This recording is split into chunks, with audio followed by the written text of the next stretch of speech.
I, for one, appreciate that joke, Tittaman. Thank you kindly for posting that. And thank you kindly, iQuare, for not only synchronizing HYDRA once again, but also synchronizing that fucking like button, dude.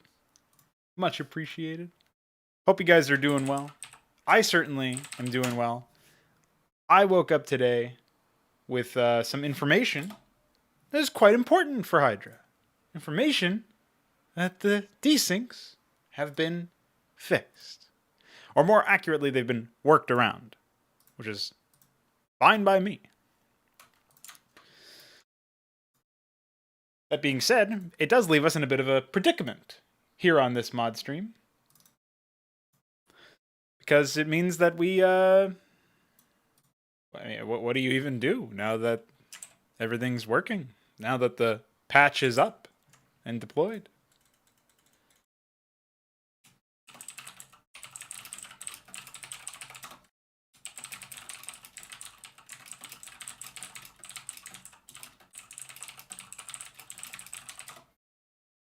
What's up, Heltrix? It does indeed feel that way, doesn't it? Guess you can just say HYDRA's done. It's over. We finished it. Oh, man.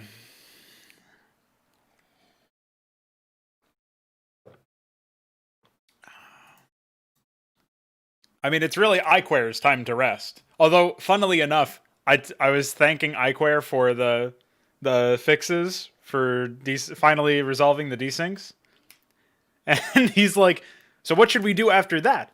Now we should do this. And what do you think about doing this? So I think, if anything, it's not like, oh, we finally did this. Now it's time to rest. It's like, finally, this stupid issue is resolved. We can go back to working on other, more exciting things. Like, yes, dude. Yes, absolutely. I think maybe today will be a conceptual stream where I focus on adding some more units, conceptual stuff like that.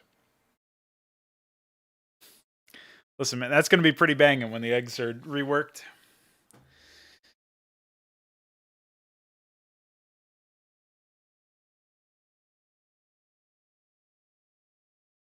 I'm delaying Mapcraps until... I mean, the plan was always to resume Mapcrap with Season 4 starting after probably like early February, I think was the plan going into the month.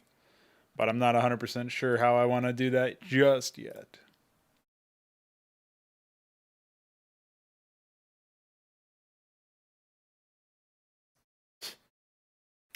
I actually forget the Beast campaign almost entirely.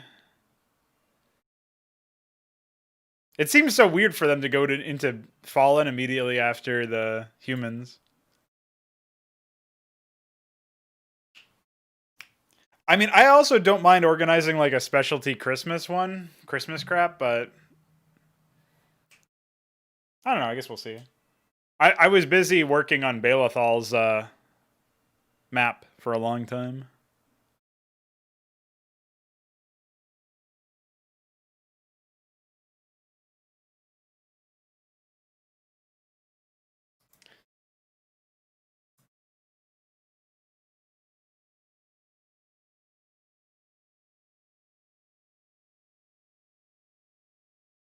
We need festive. What do you call it?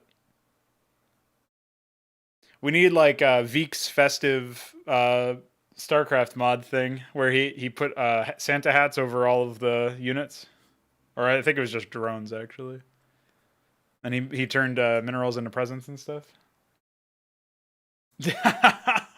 Thank you, Tidabit. Thank you. I love to hear that. I love to see that.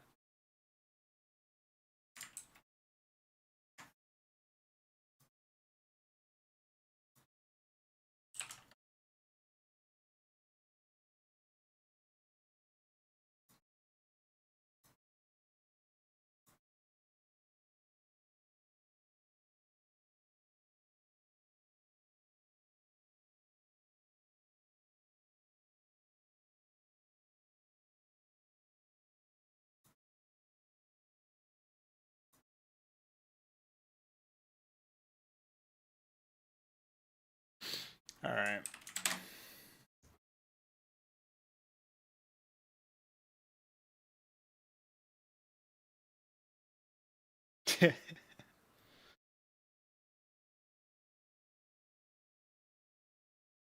Grasping drones, don't say that. I mean, I guess you could just work that into Warcraft or the Mapcraft game state that you were talking about. Why not combine them?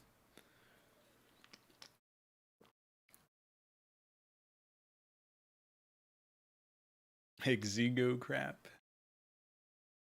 Just append crap to everything, and you've got yourself some stuff to do.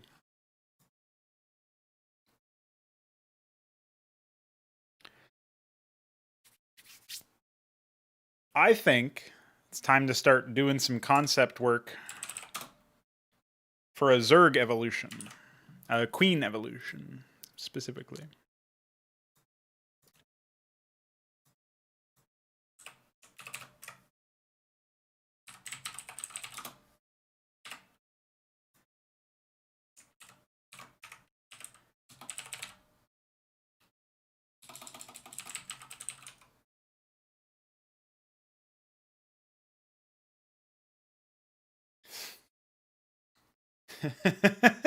Don't say that.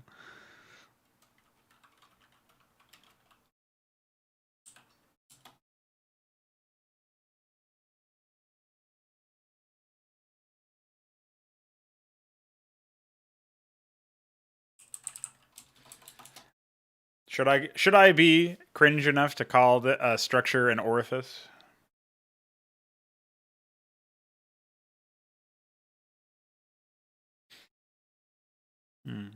We'll just call it Basteth Nest for now.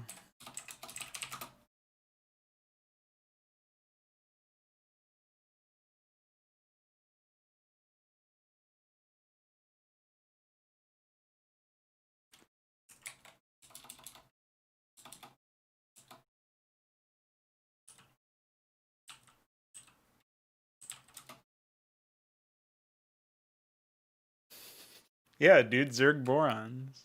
Why not?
I know, I really want dog riders, dude. I think they were called lawhounds, from what I remember. It would be really funny if we fix fucking desyncs, right? We fix desyncs, and then the first thing we do is say, "All right, fuck Hydra, time to work on top form." Like, obviously ludicrous, but the thought occurred to me. It was pretty funny. Yeah, lawhound. So you merge an officer and Barker in order to make it.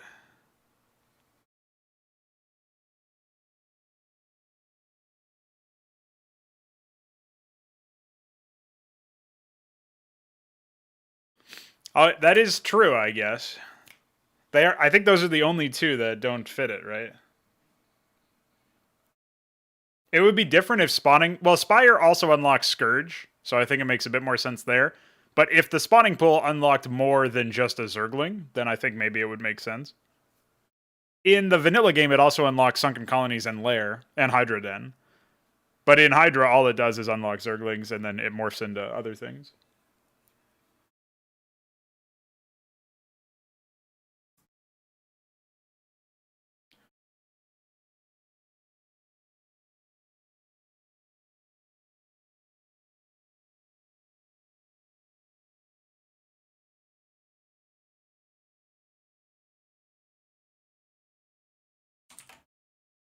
I think this is all good.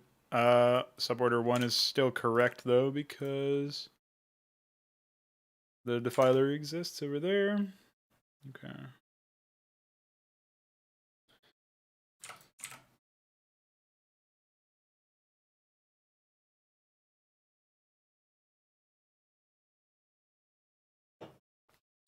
Right.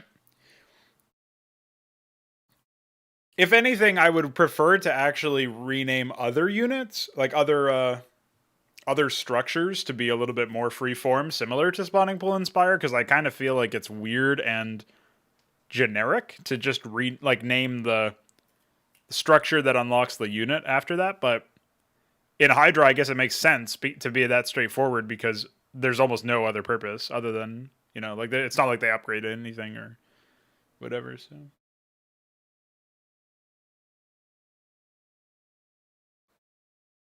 right. So if I were to rename the Basilisk Den into, like, I don't know, I'll take a really old one from Saga of the Zitzen and say, if I just called it Zerg Acid Hovel or something, like that would not make any, like, there's no immediate connection there, right? Or if I tried to tie it into the mythology behind a basilisk, like stone faced edifice or something. I don't know what the fuck you'd call it. But whatever the case may be, like, it's not going to immediately make you think of what that is, right? There's no intrinsic connection. So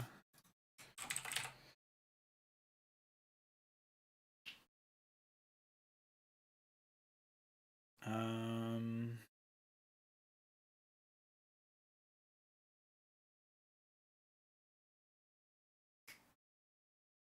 I'm trying to think about what I want to consider the Bastithir in terms of the combat role. I'm thinking that, like, the Queen is going to probably have two evolutions. Um, yeah, the Almac Anter is uh, more from the Basilisk Den. Where is it? Although I think this is technically supposed to be tier 3 since it requires the Steleth Alpha form. So I think I probably screwed up my yeah, I'll have to fix that now, actually. That'll be less confusing as well. So I guess we would probably want to move that to 0 and suborder 0. Wait, 2, 3. And then 2, 3. Which means now I've got to take Guardian Roost and put that suborder 1. And then Ultralisk Cavern, suborder 2. And Cascath Grotto, suborder 3. Anyway, I'm thinking for the queens, right? We're probably going to have something along the lines of a morph for more control and a morph for more swarming. Like, basically doubling down on either the swarming aspect of the queen's ability with Parasite, right? Or doubling down on the enchantment slash control aspect of Ensnaring Brood. Yeah, I remember seeing that kind of discussion in there earlier. I never understand why people conceptualize, developers in particular do this. They conceptualize the AI to be completely different than the players. And I understand there are some inalienable differences, like the fact that they'll never get tired. And stuff that you could in theory simulate, but it would not really make any sense. It would be stupid. No, there will probably be one more for the Zorius the lore, since it's going to be a core unit, right? That's actually something that's interesting. Is I might even end up doing something like that for Ultralisks, but I'm not 100% sure yet. But I like the idea of essentially taking units that are currently high tier and, like, having an intermediary between them. Could be interesting.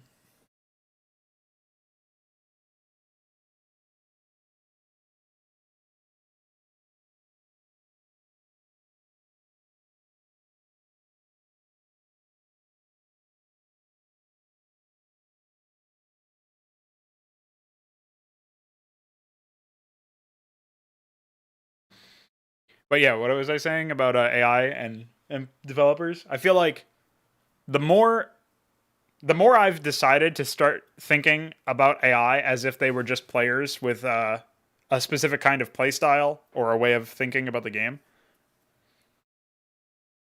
even if the like obviously players themselves are flawed, right? So even high skill competitive players, they might have an outlook of the game that makes other like that is a disagreement between them and other players. Like one of them might think that it's always better to go aggressive or always better to play defensive or something like that, right? Those are easy binary options. And I feel like when you have that as an option, when you think of AI in a similar light, where maybe they are wrong with the assumptions that you're writing into their code. Like maybe those assumptions are incorrect. Maybe it's actually better for them to play more defensively. Like maybe the true way to solve the game state or whatever is to play a certain way or to use a certain composition or strategy. But that doesn't mean you can't have a compelling session of gameplay against a high skill, like a player that plays a certain style high skill. And I think especially if your game state allows for multiple play styles as well, that also helps. So the more I've been thinking about AI in the context of just being another player, just thinking of them like a player would, the better my maps have been because I've essentially given agency over to multiple positions in the map. I have designed the map as if every player on it were a human player, even if the human player was a fixed position, or something like that. And then for designing the like the actual tools that are in use, I just have never thought based on a tool that I'm designing, like, oh, this might be bad for AI because they're going to use it poorly. Because my thought process is eventually we'll get to the point where they can use it well, you know? So I've certainly never felt like prohibited in my ability design or my unit design or anything like that. I definitely think that some things are easier to translate over than others, but there you go. It's just some thoughts, I guess.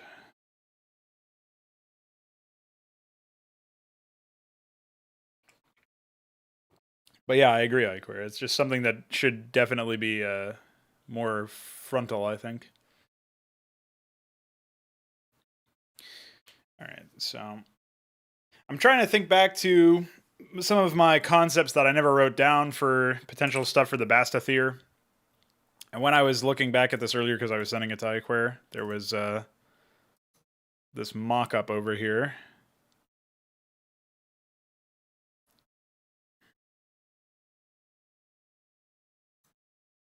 So now one of them made it so that this fertile prey thing, enemies killed within 4 seconds of being attacked by the Bastathier suffer from brood spawn. I think this could really easily be adapted to the new unit. My thought process is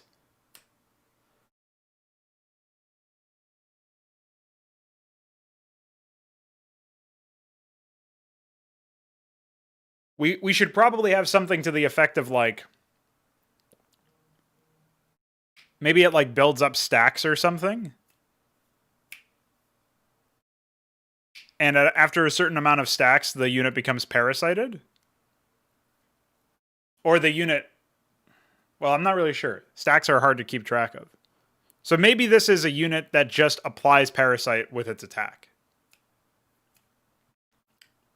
Like units that are hit by its attack get that like timer thing going. It feels a little weird to literally copy part of an ability and apply it to an attack, though. So I could give them incubators instead, which would mean that if they kill a unit, it will spawn broodlings. Spawn 2 broodlings. Or broodleths if they're air units. I still have to implement the broodleth.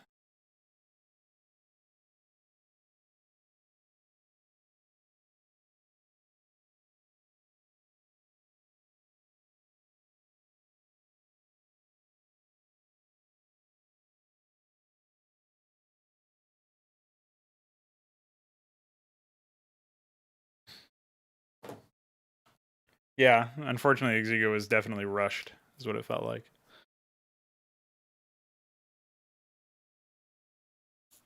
So, yeah, I'm still not 100% sure. So maybe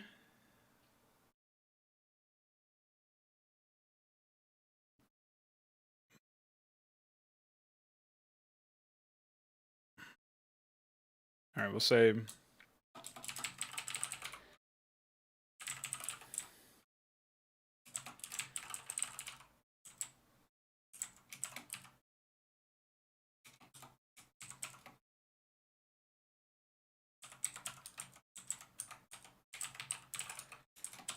What if we make it so that this unit isn't even a specialist at all? And it's instead a combat unit. I'm not sure how I feel about that on the basis of you're taking one combat role and you're not like evolving it to increase its power.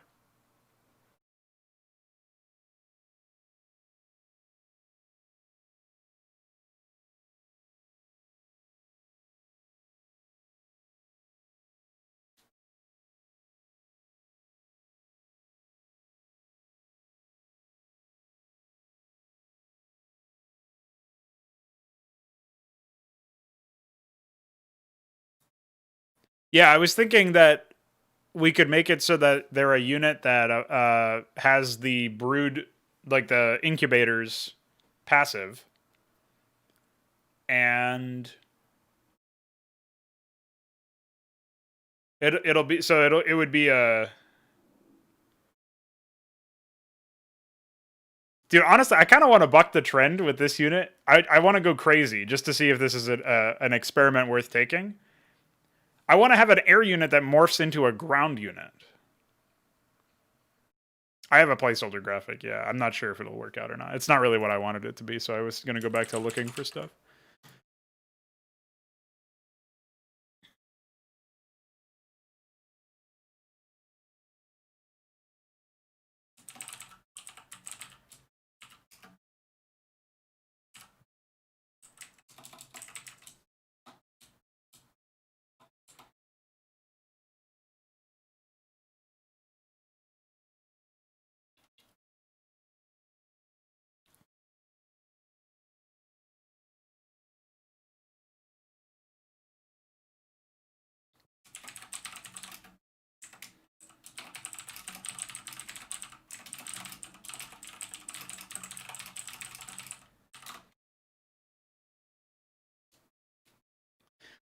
Well, I was also thinking of that for a different morph. Maybe like a tier 4 morph from the the specialist morph from the queen. So the specialist morph from the queen will be tier 3, just like the Bastathier. But then there's going to be a morph from the specialist morph, that tier 4 morph. I wanted it to be something that...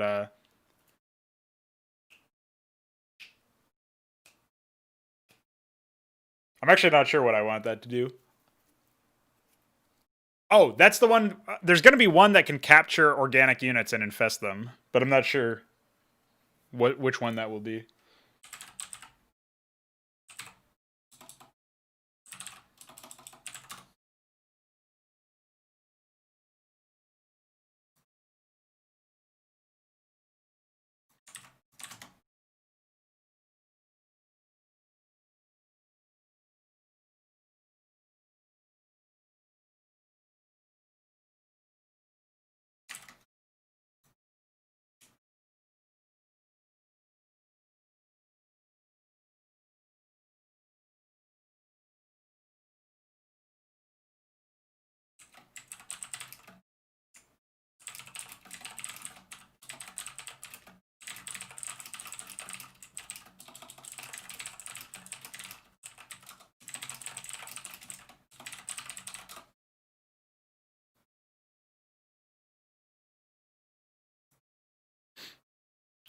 Well, the only issue is that I'm not really sure how I want to structure the infested Protoss one. The infested Terran one, I'm thinking of revising the unit entirely and turning it into essentially an infested Marine.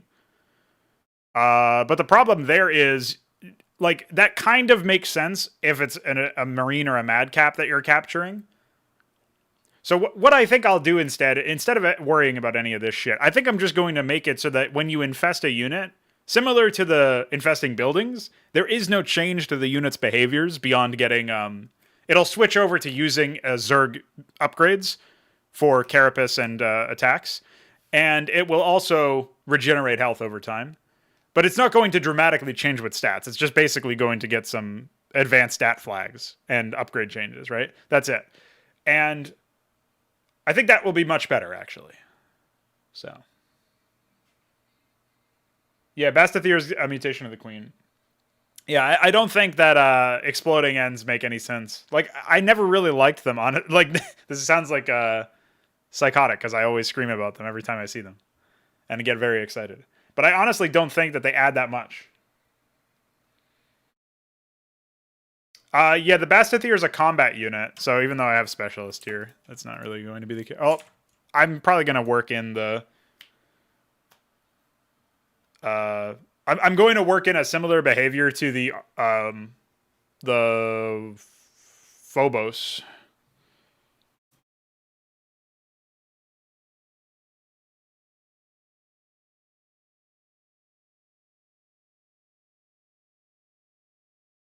I also think, honestly, like between you and me, I think Scourge are probably some of the most underwhelming units in the game. Even though they have some really interesting uses in pro play and stuff, they feel so fucking binary and disinteresting. But that's a lot of Brood War units. All right, so hear me out for the Bastathir's abilities, right?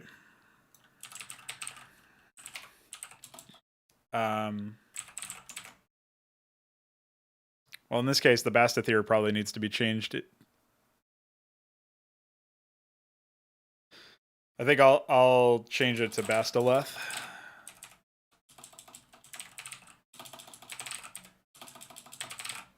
Because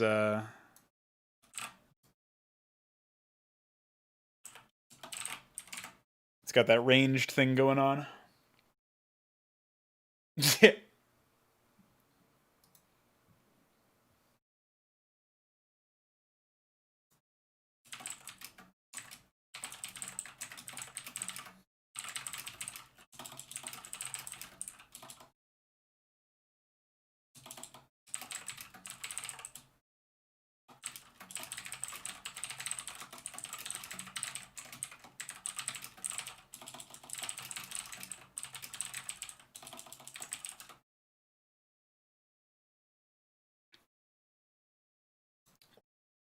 Yeah, it's also melee and kind of slow compared to.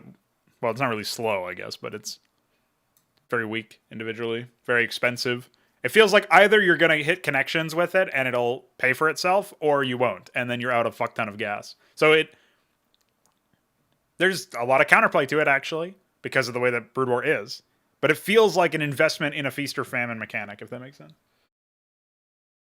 And yes, Infested Terrans being inaccessible is a major deal.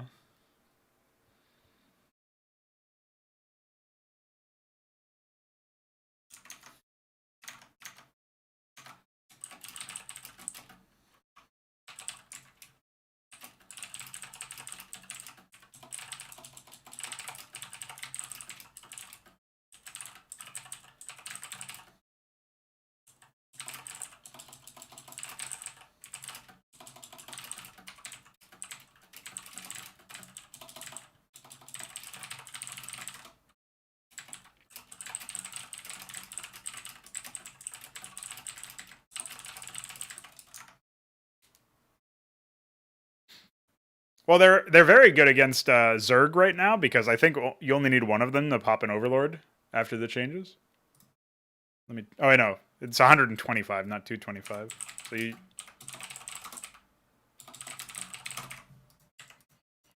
Yeah, so you would need a bit more than that. I don't know why I was thinking.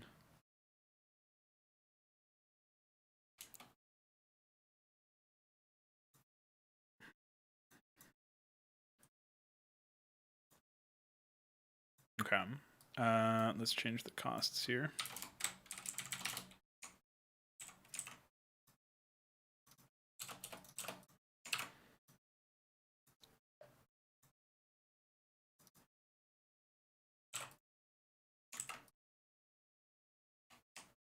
Hell yeah, what's up, Mage? I think that's you anyway.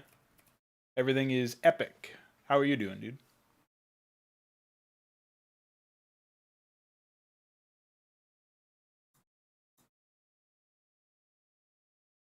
Okay, I just need to rename this file now.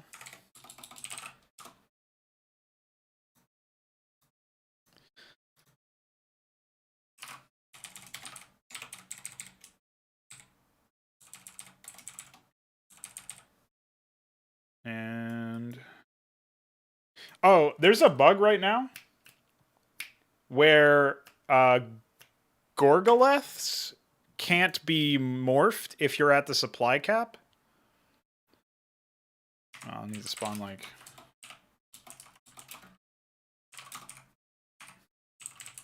maybe another 30. Maybe some more. There we go. So yeah, I can't morph Gorgoleths even though they don't actually need supply. Whereas you can see I can morph Devourers, which by the way still move me up some bug.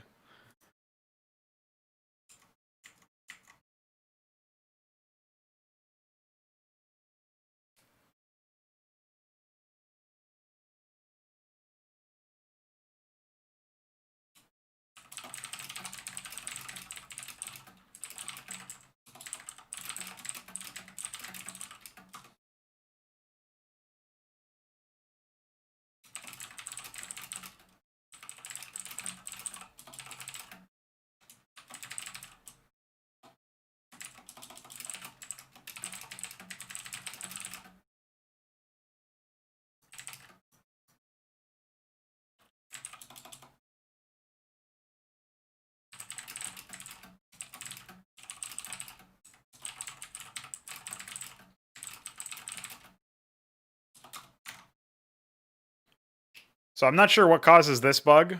It's probably some hardcode check to bypass the supply count that I just didn't implement.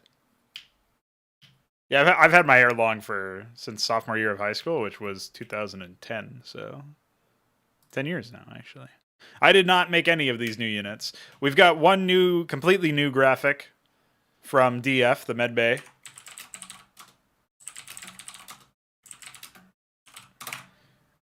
And there's this bad boy, which I don't think I've shown recently. He's also made this. We now have a fully functioning ion cannon. Oh, it's not really fully functioning yet. It's still using a hit scan debug weapon. But you'll soon be able to build these in melee games.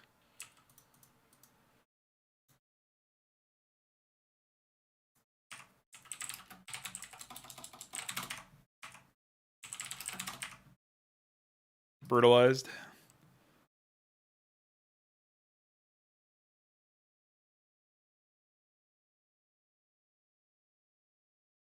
So these are the two new graphics that we have in the game that are original. Everything else is ripped from other assets. So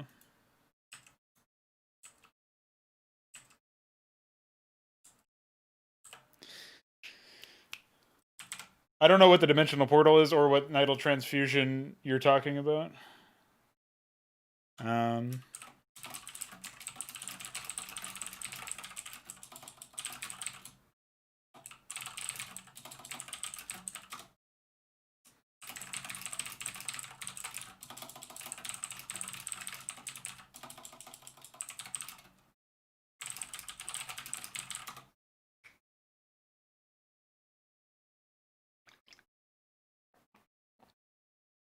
Yes, there's an option for the turtlers. I don't know how reasonable that will actually look at. How reasonable that will actually be though. So.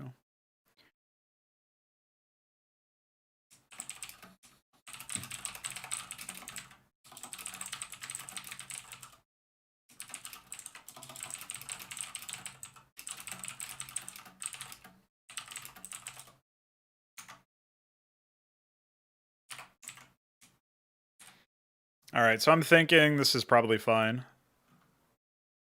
An air unit morphing to a ground unit is pretty epic, though.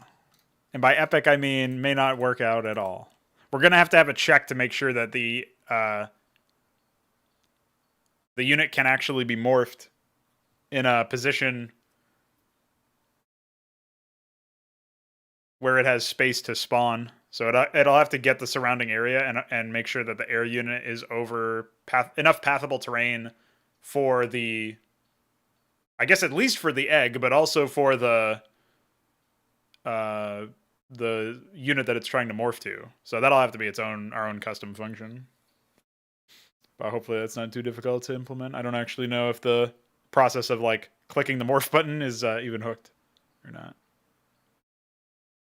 And then I don't even know how we're going to handle the AI side of things. I don't know if they have this, if there's a function that can tell them to like move somewhere else with the unit, move to the nearest morph location.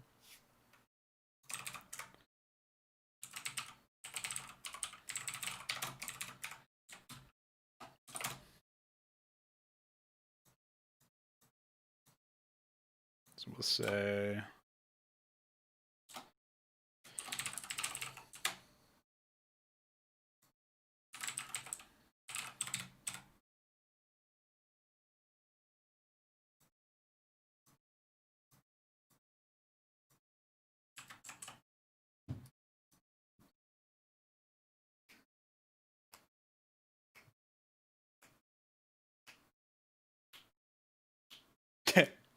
yeah, witnesses, dude. That would be scary.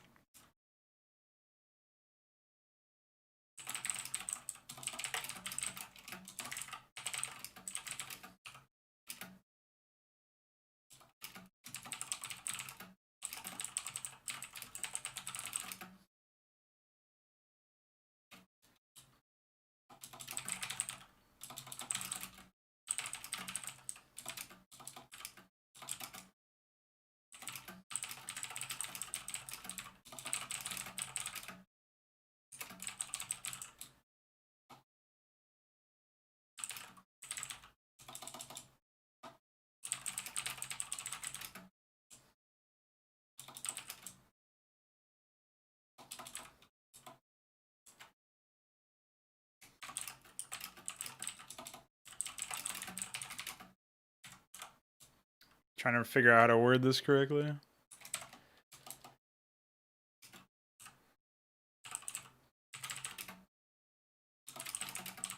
I guess we'll just call it brood spawn instead of making the type distinction.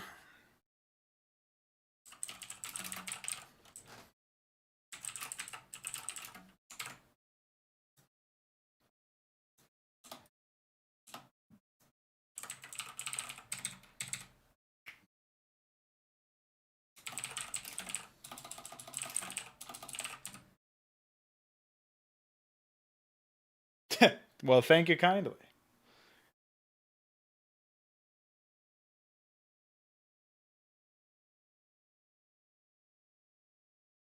From incubators, yes, because it doesn't really care about, like, the incubation is from the attacks themselves, not from the unit, if that makes any sense. So it doesn't care what kind of target it is. The attacks themselves have the broodling eggs in them, if you want to call them that.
I guess I should just separate this into a third ability now, since this is basically gamete meiosis. So we'll just say once at full energy.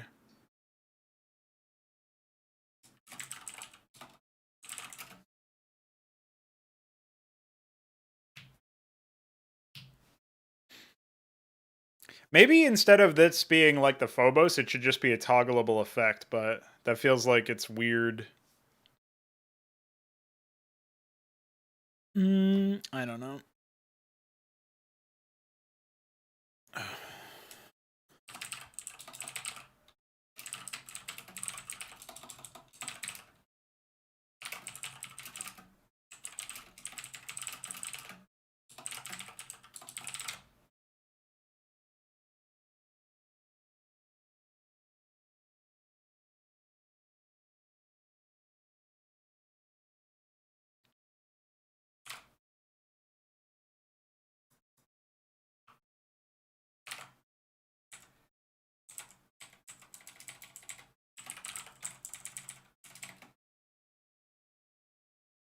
There will be some mammoth Zerg stuff in the future, yes.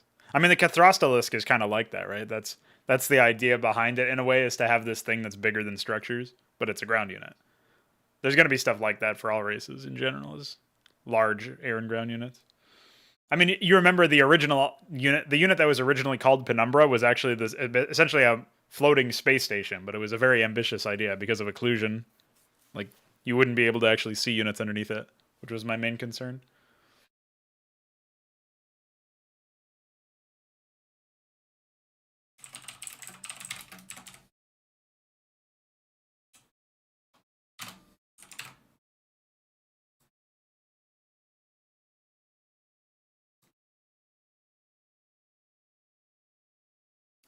Yeah, the tactical platform.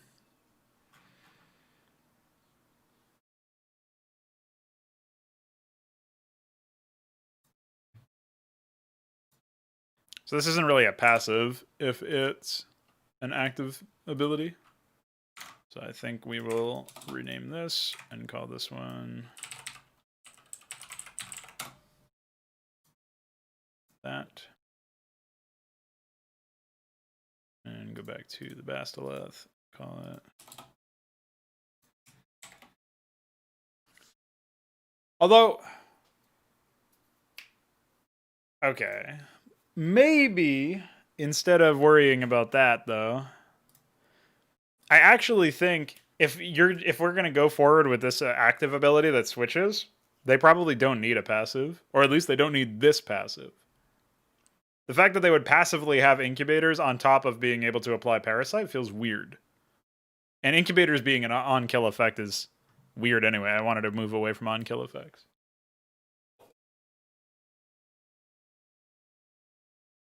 Yeah, the weapon platforms are the placeholder for them anyway is literally just going to be like elevated catwalk with team color on the rails or something.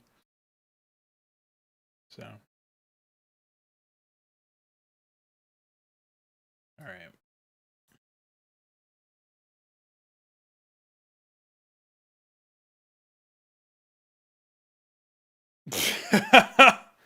That's pretty insane. Never knew that.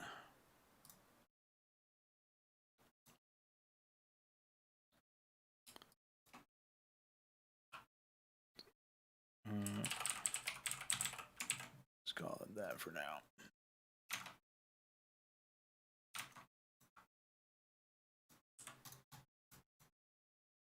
All right, I need to make another weapon entry for these guys.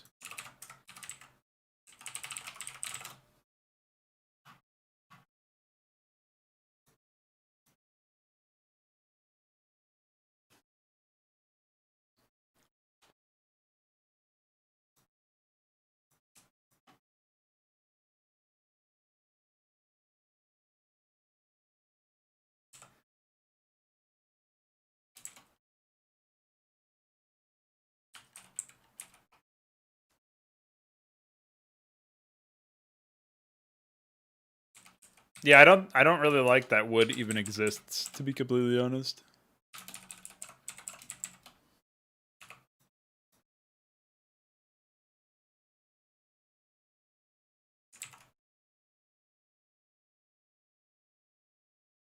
Right.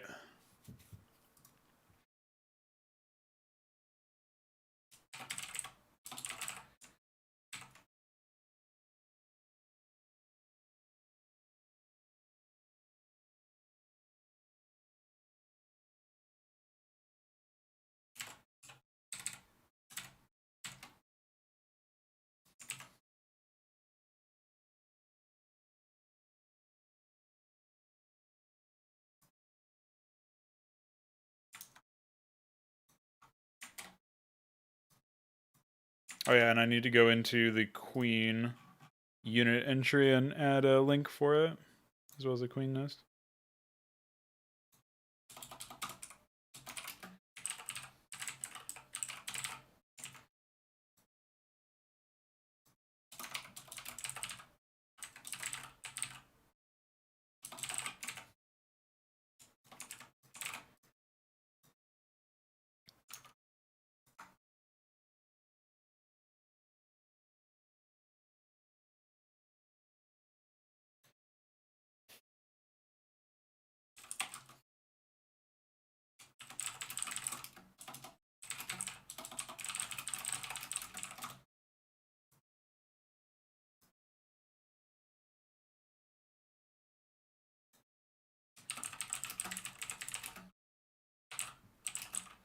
Let me see if I can reproduce what he was just talking about.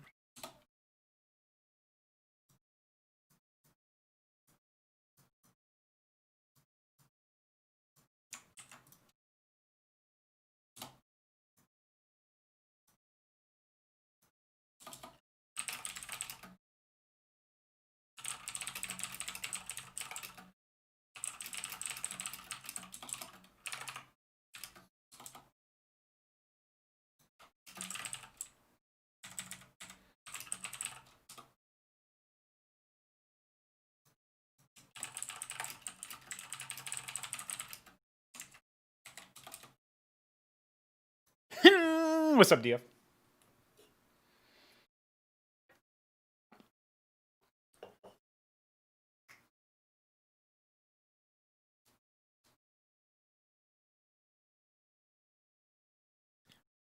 I don't even really remember the nuke.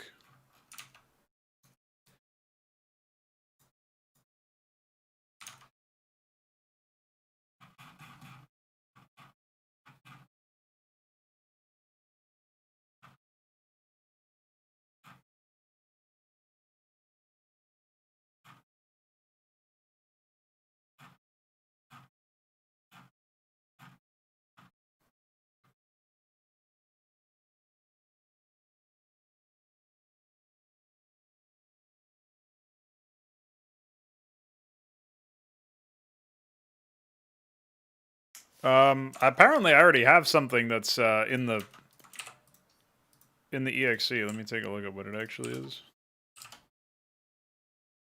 Or I think I do anyway. Maybe I just created an entry for it.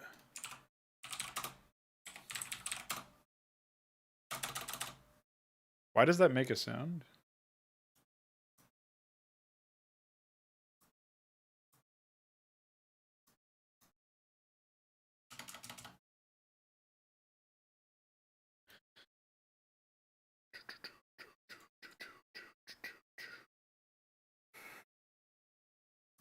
Yeah.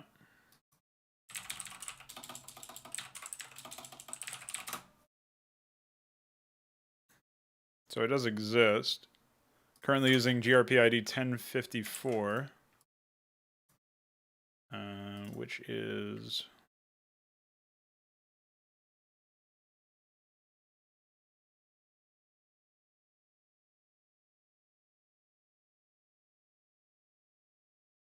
Well, also because you can build multiple nuke silos. But yeah.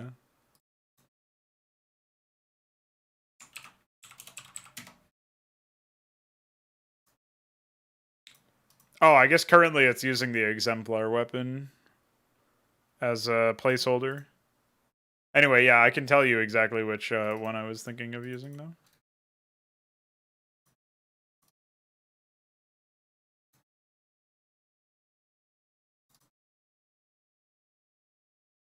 It was Wapona 67 was the thought process I had. It could be that or an upscaled version of Wapona 90. I think 90 would actually work better if it could be upscaled safely. But I don't know. You'll have to tell me what you think.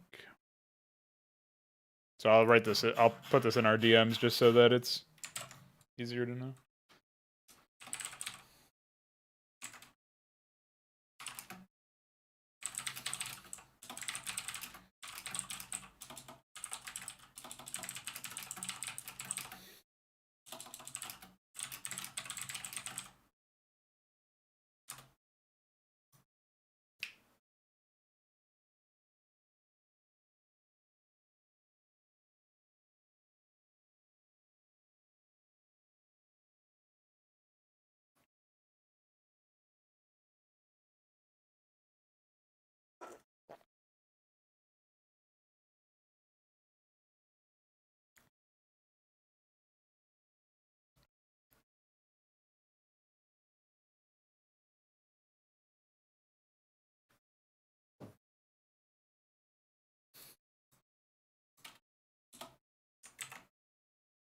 Yeah, I think beasts were really unique compared to a lot of other stuff. Oh shit, what is this?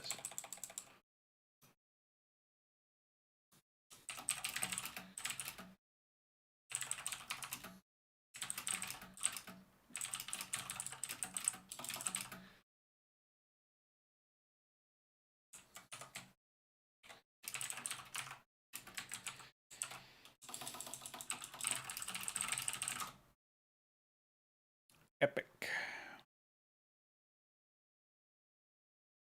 Okay, anyway, I forget what I was doing now. Close this shit. Get it out of my face, homie. Oh yeah, I'm doing this.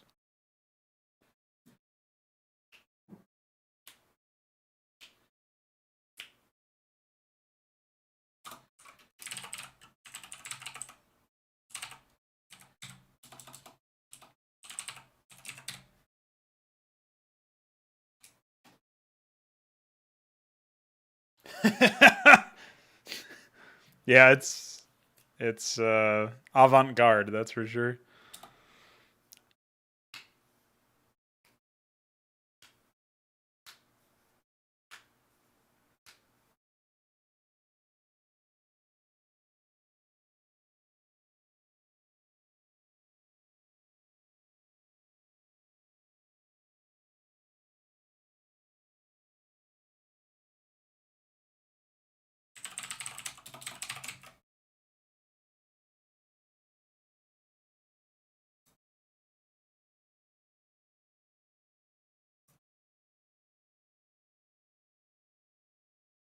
Let me take a look at which one that is, and I will verify.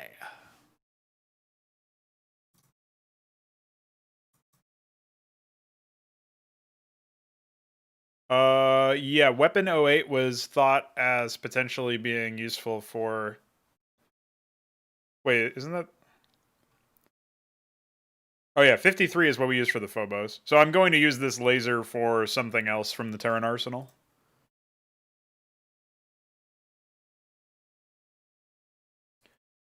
Well, very few RTSs ever even tried to be Brood War, so yes. I happen to agree with you. I think it worked out pretty well for them.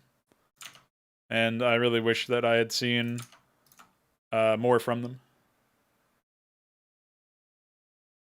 Yeah, that's when I was like in the credits round. I was like, man, if you guys actually want to make an actual RTS that's actually better than Brood War, hit me the fuck up, man. We'll do something. And, you know, the start of something anyway.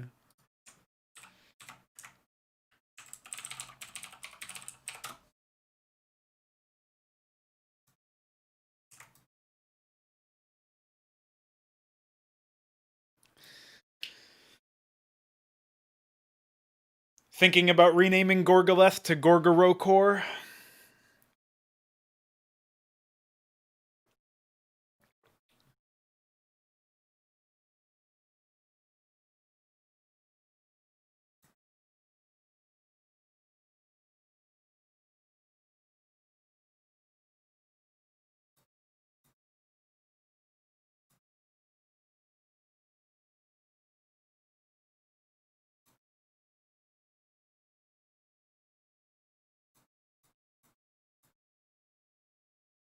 But we'll see about that later. Not a huge issue right now.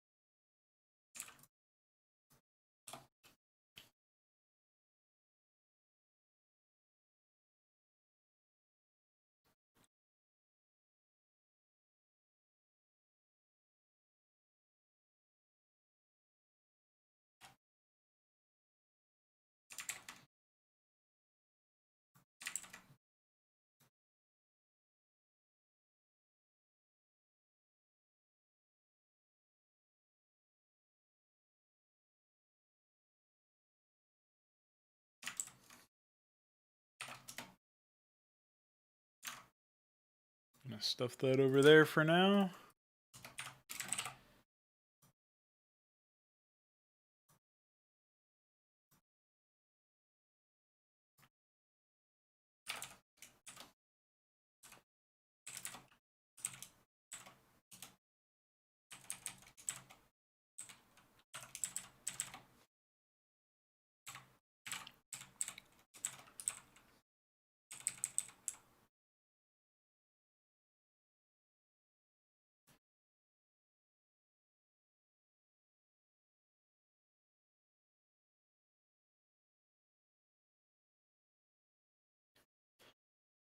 A Kistracore IMO. Better look the fuck out.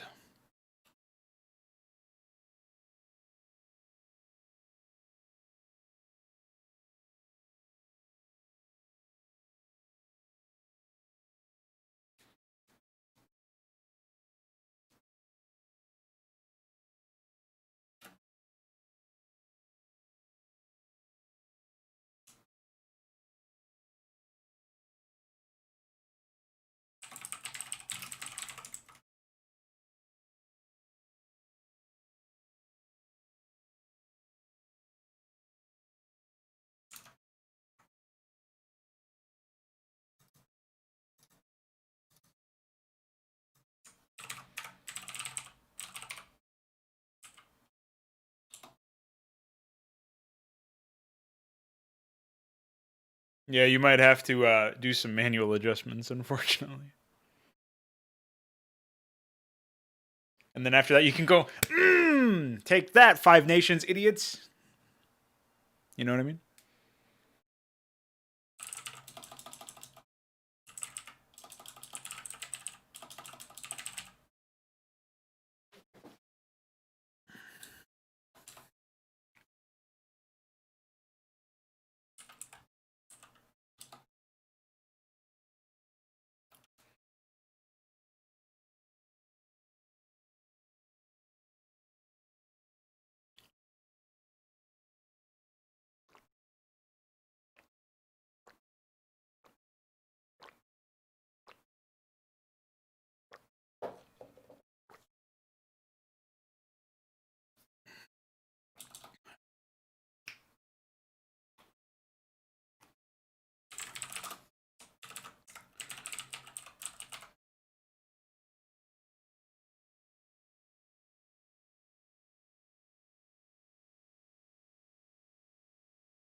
Yeah, it'll be essentially the idea is for them to link up. So whichever you end up picking, ideally they would look similar in color scheme because one of them is like the projectile is going to precede the field. I guess we might need a separate impact graphic for smoothing out the transition between the projectile and the field. But I'm not sure. We'll have to figure that out later on.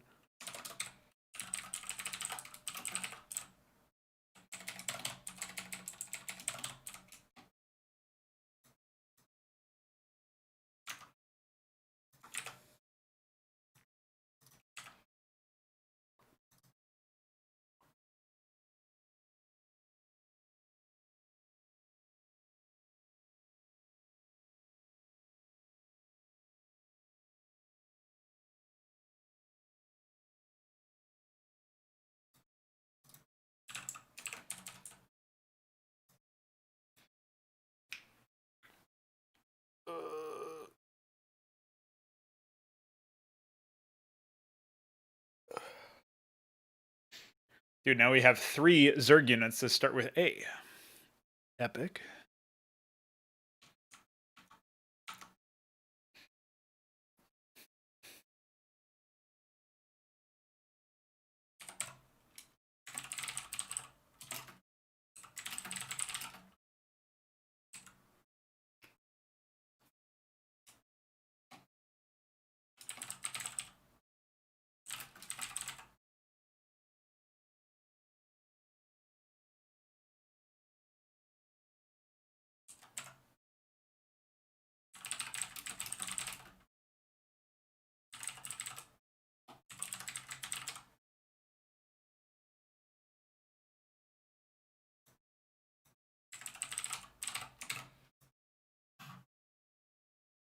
Oh yeah, I should also say...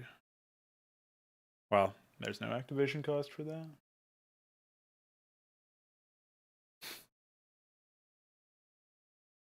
Yeah, probably. That seems correct to me. I wonder if the Bastileth should be moved over to Assault, actually. Thinking about this now.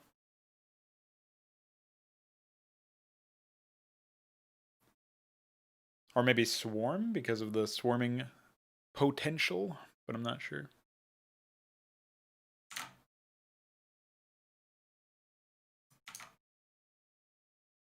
I don't think it's really a control unit, though. So I think setting it to 2, and then I guess its suborder being 1 is probably fine. We just have to go through here and set this suborder to 2. Cascath Grotto to 4.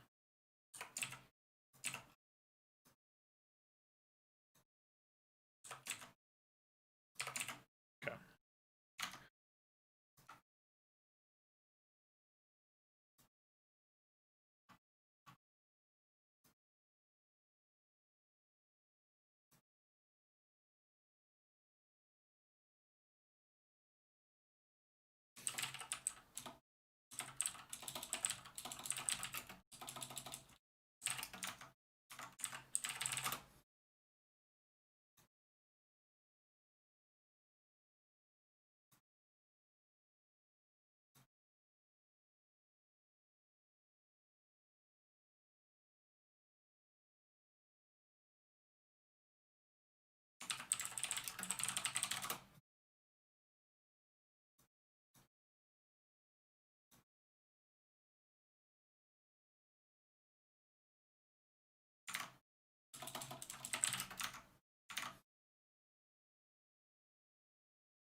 I have to actually make the unit page.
Should be good there. Don't see any immediate issues. Although I should actually give the Basteleth a space requirement. And then I think we're good.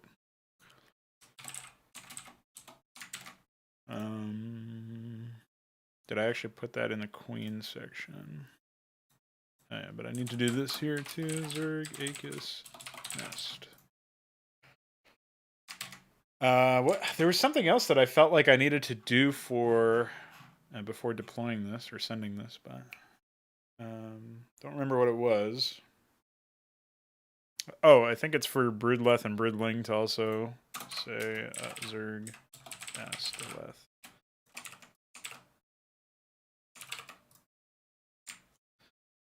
Oh, and the other thing I wanted to do is, because I just noticed it actually in units, is if I go to Othsteleth, I may as well actually put an Elazaleth over here.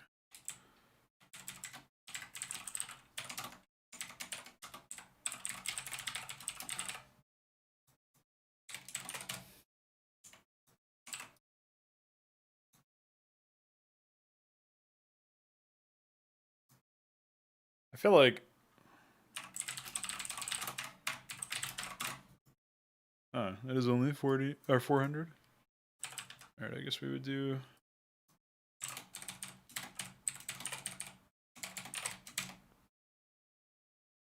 I think it's 20.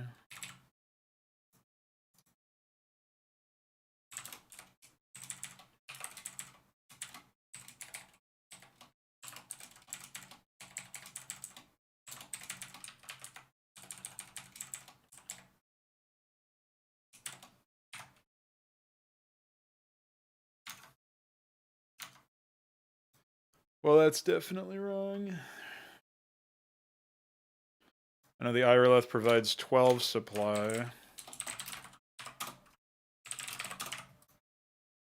This provides 16, so be 20 there.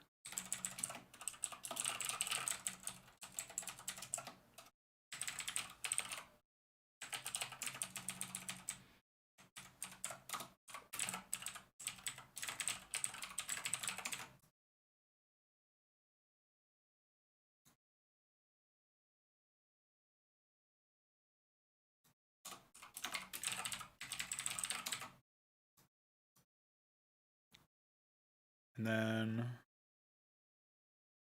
down in Othsteleth territory, I am going to need to fix that. That's supposed to be minus 16.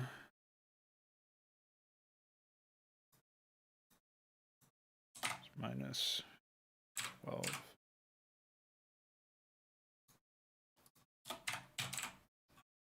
Okay.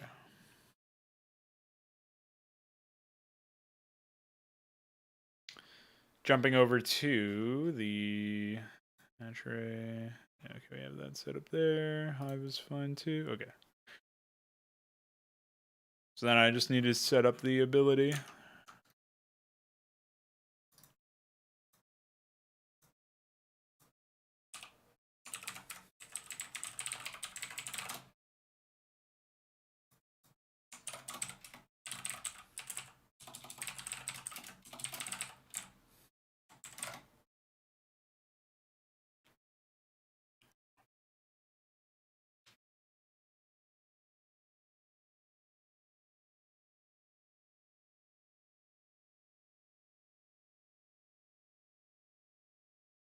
Hmm.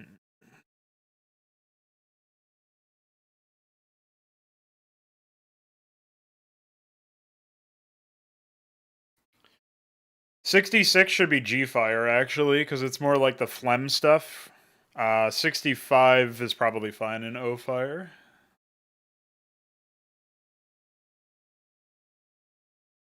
Probably.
See how we did.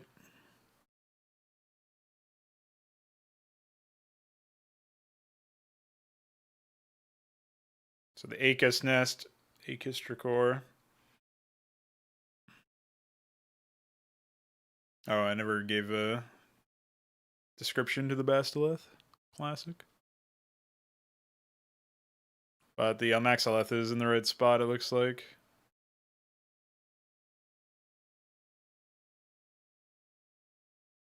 Okay.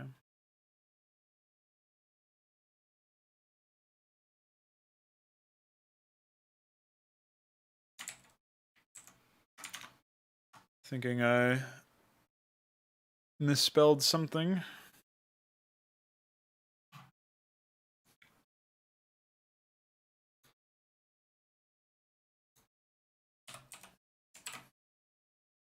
Yeah, that would be it.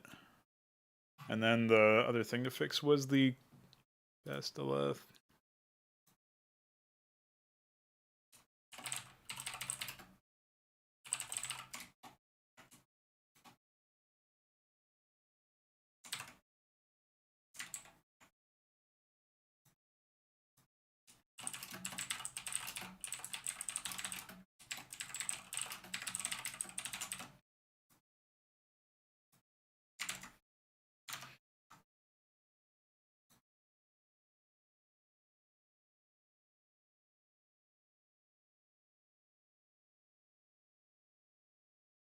Oh, that should probably be a different icon. Not that that really matters, but...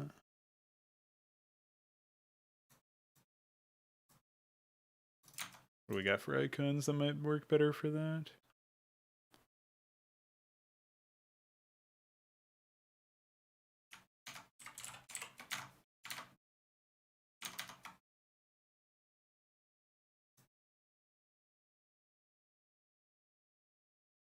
Oh, and the HYDRA core needs to be marked as not implemented?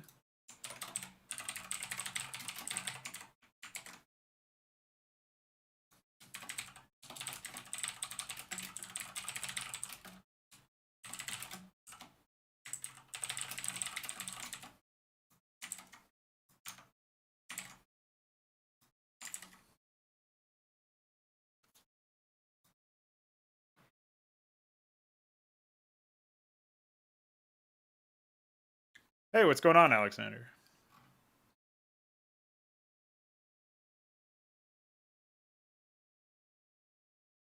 Oh, I should also create a link between the Zorius the Lore and the Defiler. Even though that's not technically correct right now.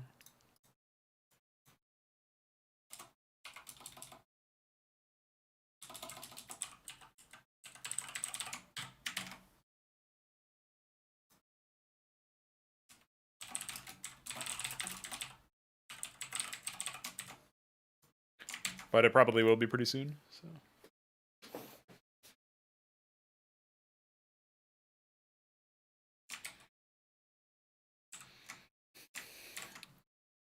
Pull that. HYDRA core. This should just be a different icon as well.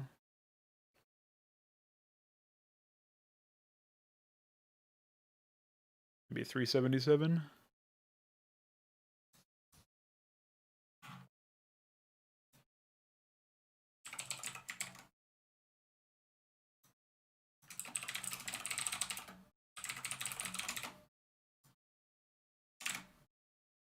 Oh yeah, I should also make sure that I have energy on the HYDRA core. Yeah, I do. Alright.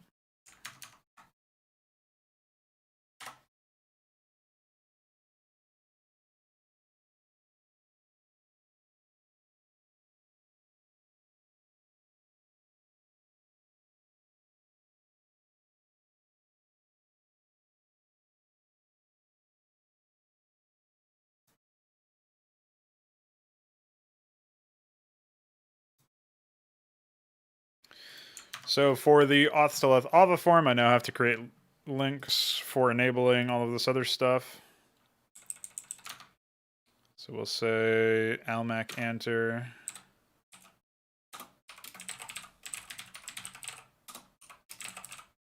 Bastoleth nest.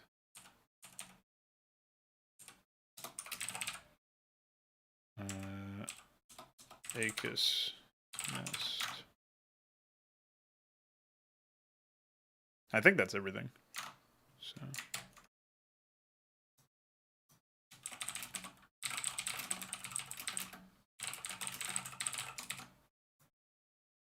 All right, I think that should do everything. Vika's been incredibly busy lately, I guess, with school and stuff. I think it's like finals season, right? So I expect that the public engine development will kick in. I think I talked about this on the channel map or Dadcar or something recently, but we have been doing some data structure stuff, and I've been doing a lot of like planning about how we're going to structure a lot of this stuff on the back end. But most of the work needs actual to make progress on the engine itself. I'm not even sure how much of that will be possible for me personally to interact with. Like, I definitely want to get my hands dirty with that stuff so that I can feel a bit more empowered in that respect. But yeah, we just have to wait and see, basically.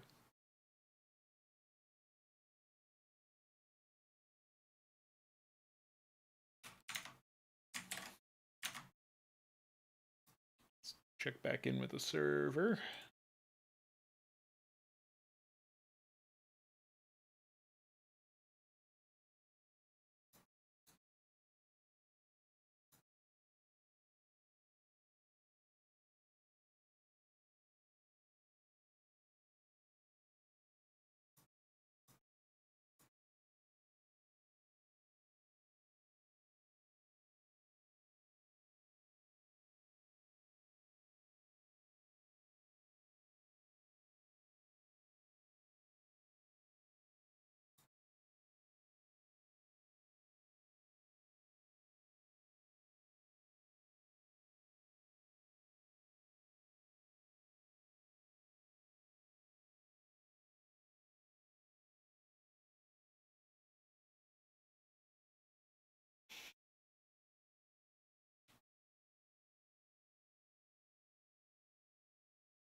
I'm not sure that Hydra will ever really properly be finished anyway, even if we did move it on to a new engine. The thought process that I have right now is that when we're getting to the point where we're working on this new engine, eventually we are going to. The one reason why I would continue working on Hydra within the new engine has nothing to do with the new things that we would no longer be limited by, and everything to do with the fact that we may still be limited in graphics. Like we might not get graphics for a brand new game or something like that. So, with that in mind, because I would be limited in that department, I might still continue Hydra in the new engine to the point where it gets to a very close to essentially being done and dusted, right? But for one, the project's nature is always to continue evolving and pushing whatever engine it's in to its limits. But right now, obviously, it's been Brood War.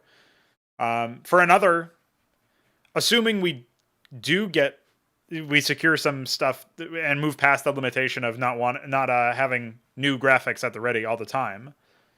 If we were to get a number of other modelers on board or something to that effect, right? Or if we were able to just figure out how to outsource that work or in-house it as well. Like I don't know exactly how it would work, but basically we resolve the art issue, the art limitation.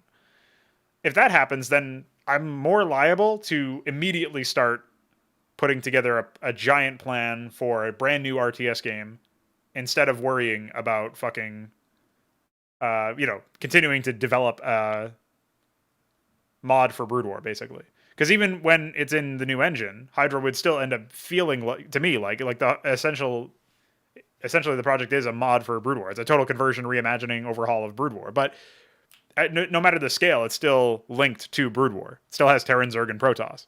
And while I may lean heavily on a lot of the ideas that I have put into Hydra, like a lot of the unit concepts or a lot of the core concepts for designing an RTS, a lot of that will be eerily familiar when you play the official Frauds Club RTS, whatever that is.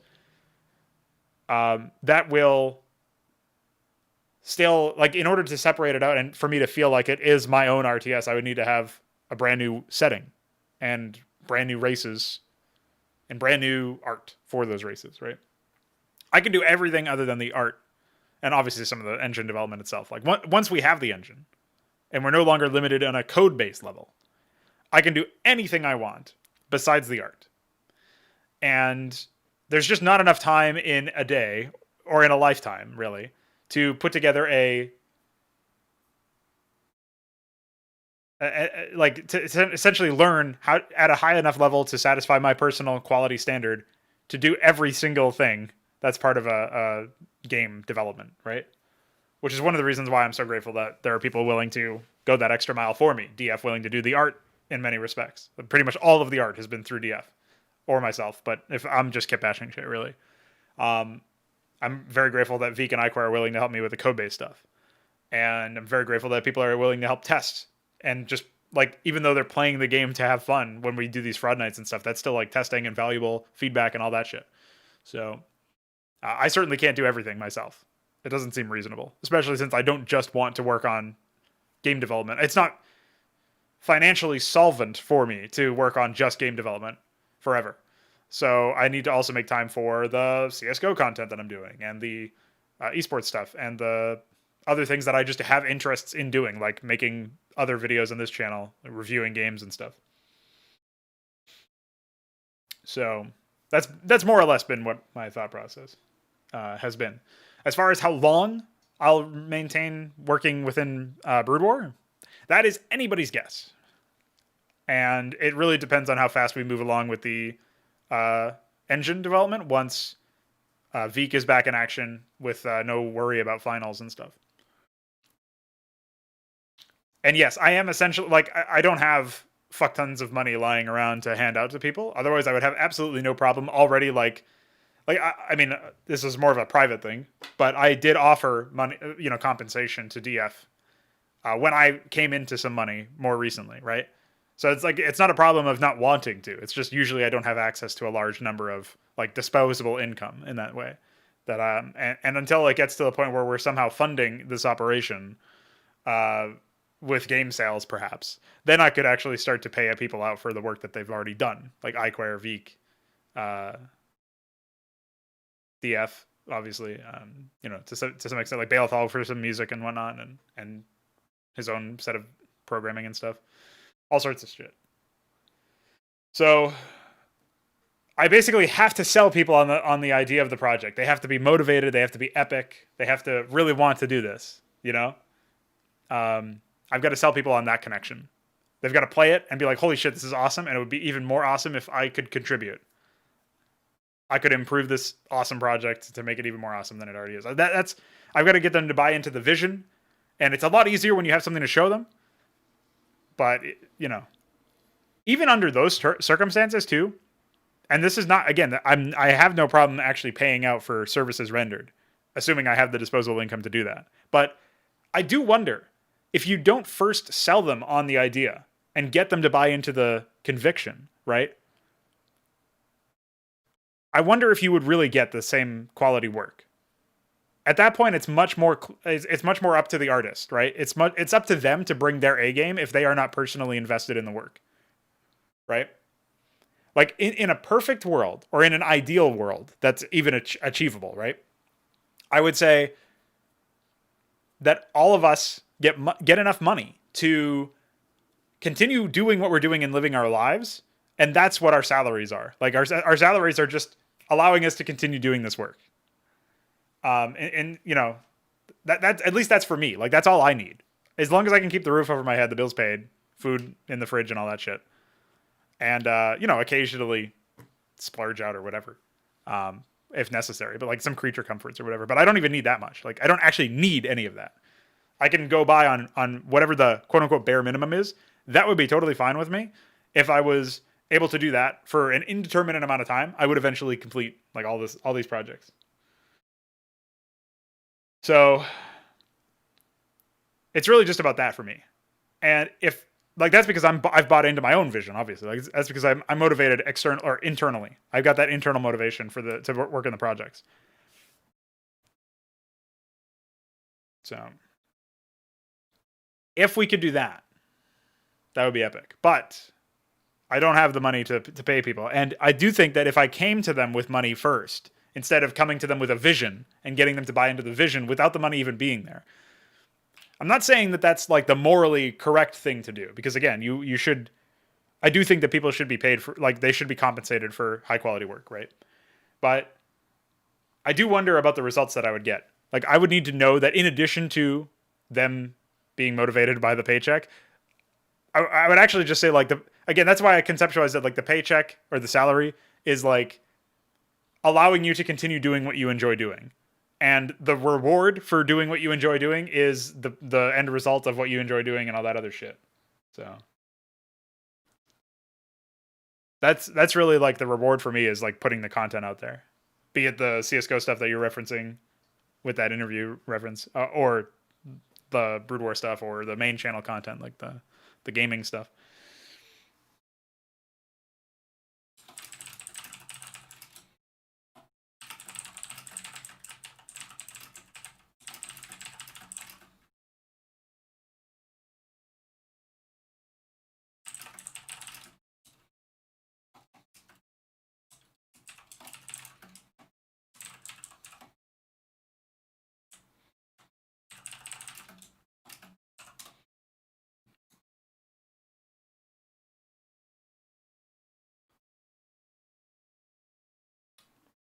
I don't remember if I talked about my distaste for Patreon as a company in that interview, but I probably should have if I didn't at least reference it sort of tangentially.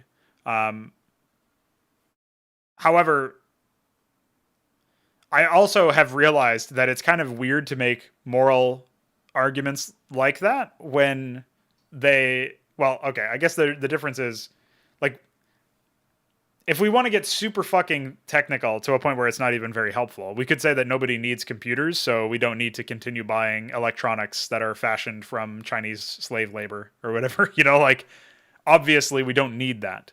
But since we are in a position where, at least for me, like an avenue for me to succeed at creatively and to feel validated creatively, right, and to like actualize myself as a human being, a really important avenue for me, or a legitimate avenue that is realistic for me to achieve the like actual level of quality that I want to out of my life, that relies on electronics, then to a certain extent, like I can't just fix the entire world by opting out in that sense, right? I mean, if everybody did, maybe that would happen, but it doesn't. Like it's a problem that's too big for me to solve. It's sort of like the whole veganism or vegetarianism thing for me. Like after a certain point, even if you want to contribute in the ways that you can, like if you want to eat ethically raised meat or sustainable harvesting or whatever the fuck, I forget what the term is, but there's something that's like essentially meant to be more sustainable, sustainable agriculture and all that stuff. So like, yeah, you can make decisions like better purchasing decisions, but you got to feed back into some system somehow because we're not living independently. So going away from that, like using that as our basis, right? I don't think anybody needs Patreon in the same way. Nobody really needs Patreon, right? And there are probably some other alternatives out there as well. Like, so I know Subscribestar was the alternative for a while when Patreon was doing its really shitty things initially, when it was first outed as a shitty, ethically corrupt company. And then,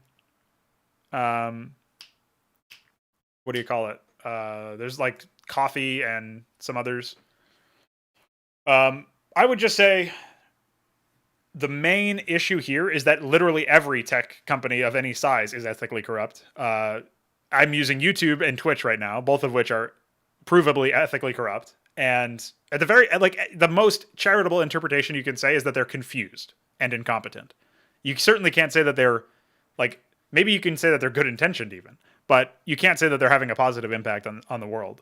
So as a result of that, that's a situation where, like, again, I'm already feeding into a system, and I'm the only reason I'm even active on Patreon is because it's used by people that I want to support, or I'm like acting as a producer for a podcast or a talk show or something that uses Patreon, and as a result, like by extension, I'm interfacing with it. So you can't really formulate a compelling argument that works within the real world, if you know what I mean.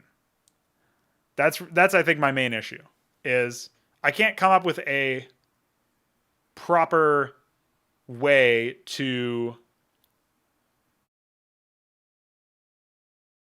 convince myself that while I can't really feel ethically sound about making a decision to open up a Patreon because of my interactions with this company and because I know that they're ethically corrupt, that doesn't really stop me. Like, it still may be a necessity or an integral part of my way of being financially solvent. And then at that point, you're making a game of trade-offs.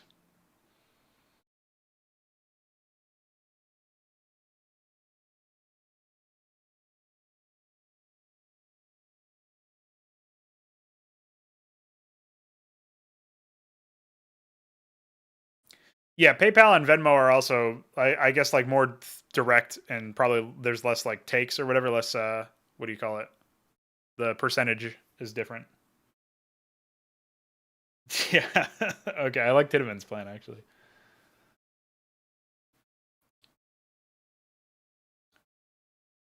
Yeah.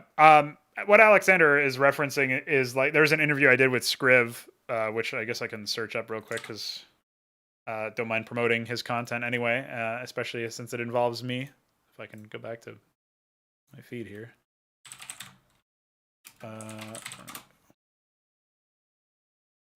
So there's this show here, and we're in the middle of talking, and one of the things that I said at some point was, what do you call it? The talk about the Patreon PayPal stuff. So, or not Patreon PayPal stuff. The financial, like, crowdfunding stuff. And I attempted to make an argument in that interview. I made the argument that I conceptualize when I'm donating to somebody or subscribing to somebody on Twitch or whatever the fuck I'm doing to support them financially, I am paying for content that I've already received. So I've received their content. I've consumed their content. And that service that they have provided me is worth enough to me for me to spend money on them, for them, right? To pay them in return. And that's how I've tried to conceptualize things. And it's obviously weird because you're already getting the product for free and then you're choosing to opt in to pay them. That is definitely a weird thing. So it's hard to conceptualize it that way, but that's what I tried to argue for in that interview. And yes, I'm already on platforms of companies that I don't like Discord and YouTube. Yeah, that's another thing. Is like at this point, it's almost like the what's one more argument. It's not a compelling thing from the perspective of trying to do right in the world or to try to have like an intellectually honest argument, right? The problem is that I don't know how you take an intellectually honest argument, and an ethically honest argument, which would involve never interacting with any of these companies, and still live in the fucking world that we are currently inhabiting. That's the main problem that I'm finding. Is like, I don't know how you would actually take that and not die by the sword of your own, like die on the hill. You know what I mean? That's what I'm mostly getting at here. It's like I don't know how to not die on a hill with these convictions.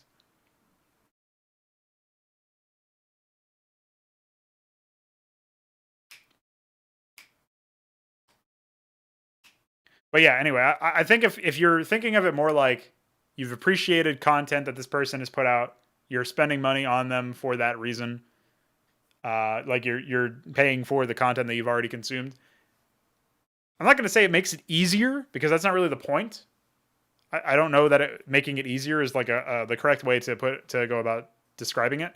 But I will say that it feels more accurate to other, like it makes it more like you're spending money on a product instead of it being like you're also doing it to support people. But I don't know. I'm not sure what you guys think of that. And while you ruminate on that, and while Luciferius me, I am going to take a break because I have to use the bathroom. And when I come back, I think we'll get back to working on some more concepts. So, see you guys then.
And I have returned. And we're back.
Could you imagine if this was my VTuber form?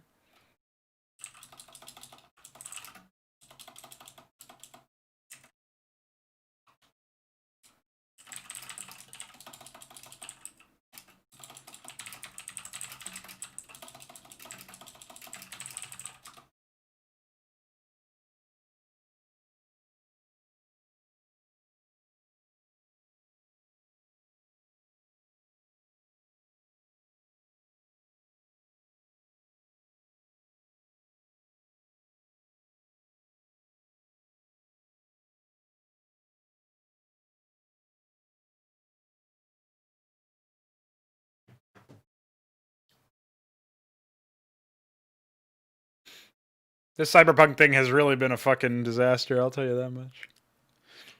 Impressive. An impressive disaster, of course. Alright, what do I want to do next? I kind of want to,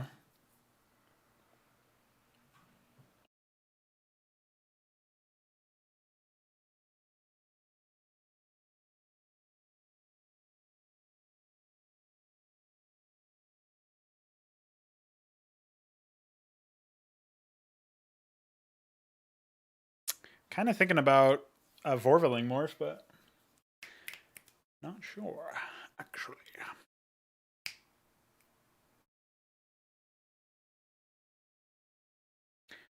What's up, Balethol? Sorry, I had to get very excited. I was greeting everybody else like, hi, how are you? But you...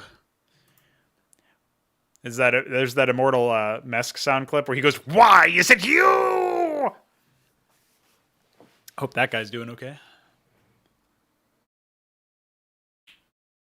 Sure you can. That's every good game. The reviewers who are saying the gameplay is the weakest part of the game, but it's still a good game, are really what gets me personally. So yeah, what am I thinking here? I'm thinking we go to Final Odyssey. We take a look at some of these units.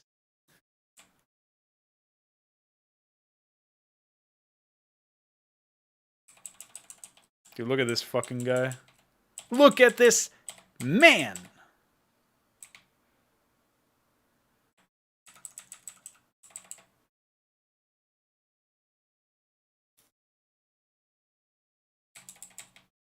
I kind of like that, though. Not gonna lie. Then there's Wigglehead Raptor. Because he wiggles his head.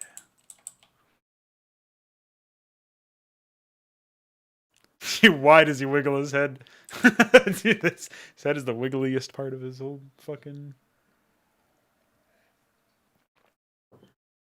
I think that was already leaked. Well, not really leaked. Deliberately advertised with a 5-second clip in some 10 years of Riot thing.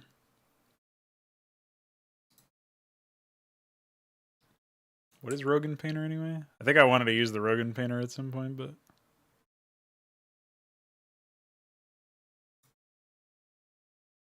I don't remember. Oh yeah, this is going to be the Zoryus the lore.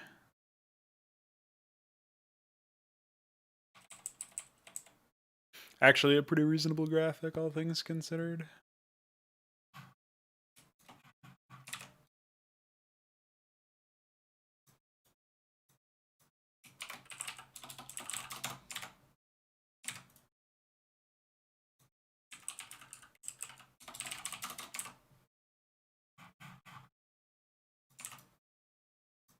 Alright, let's take a look here. I'm going to get rid of these left-facing frames.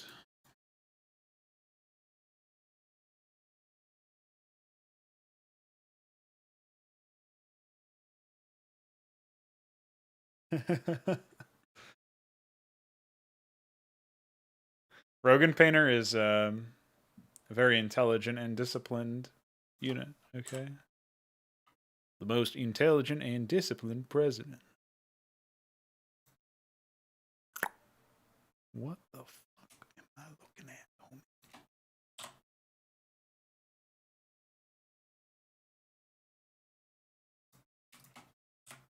Alright, good news is not that many frames, TBH. Yeah, I never got the idea of like simulating a lot of chores, if that makes any sense. Dude, why is this?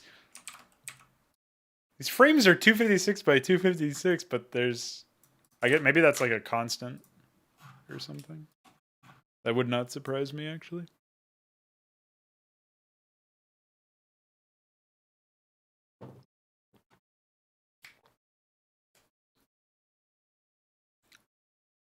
It's like EVE Online and all those other games are kind of similar to me. Anything that like is defined by it being hyper simulated down to really small bits, and like you're playing fucking stocks or keeping track of shit with spreadsheets or something.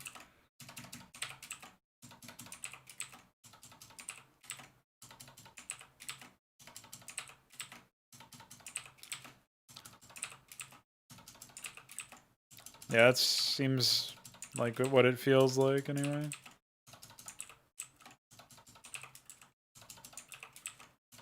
I wonder if there can be a Photoshop script that processes an entire folder's worth of frames and saves them with flip row disabled. That would really save me a lot of work, a lot of these graphics.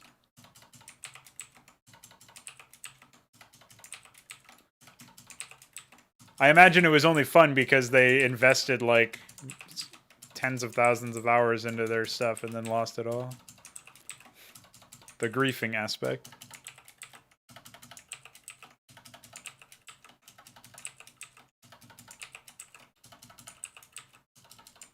I mean, I've literally never even played EVE Online. I think I tried to play it at some point and I didn't get past a tutorial or something. A long time ago. I might even be thinking of a different game though, so.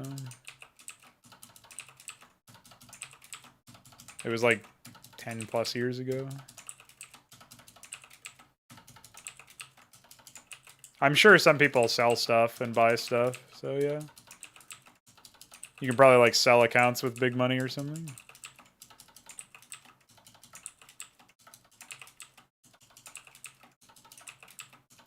Like a lot of other multiplayer games.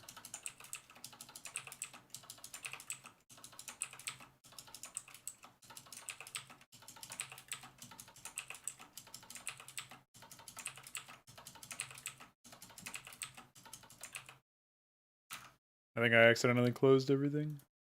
Wasn't paying attention.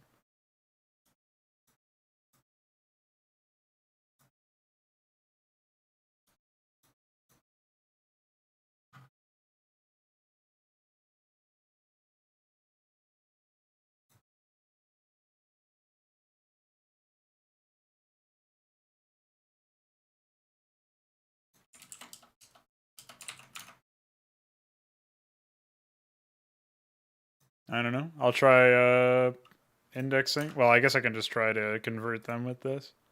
Oh, no, I need the other one. These don't have the same number of frames or whatever.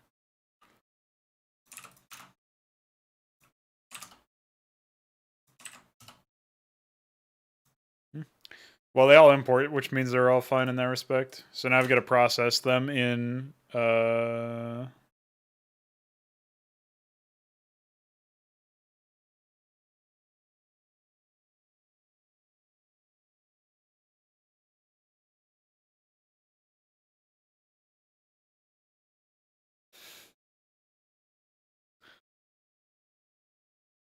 that is pretty funny, Tiedemann. I never would have guessed.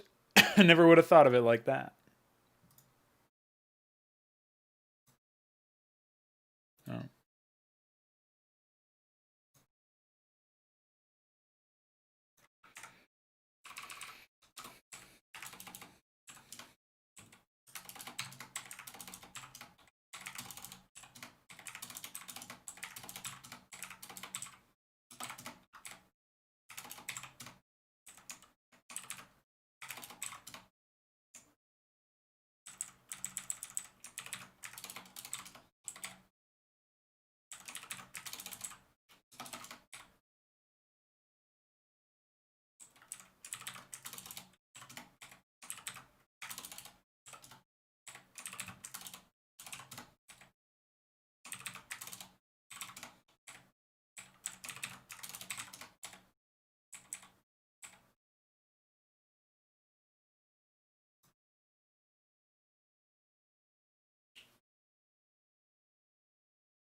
Well, did you make? You didn't actually make real money, I'm assuming.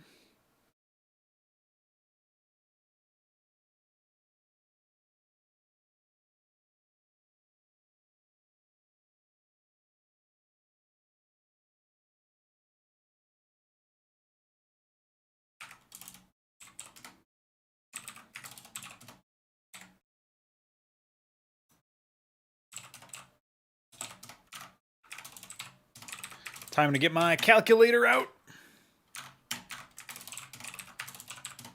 Calculator gameplay.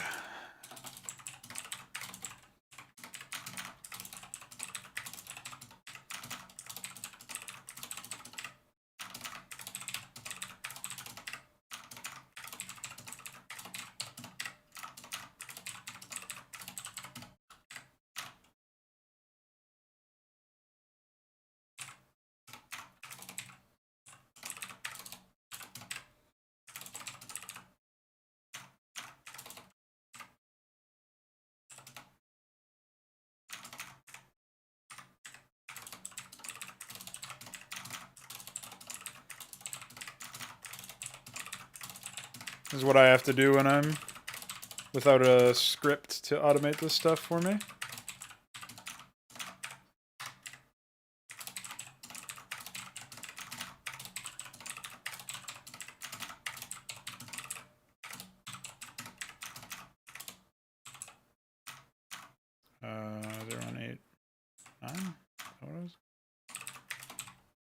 Oh wait, I think I went too far. Like an idiot. Hold on. Where are we going here?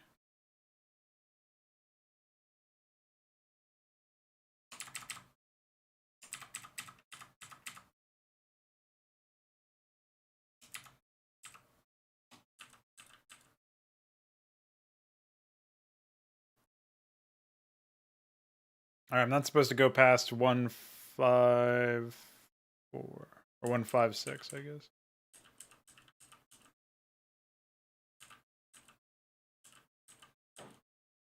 Okay. So then this is 8. Oh wait, I think I went too far anyway. What the fuck? Or I missed one. God damn it.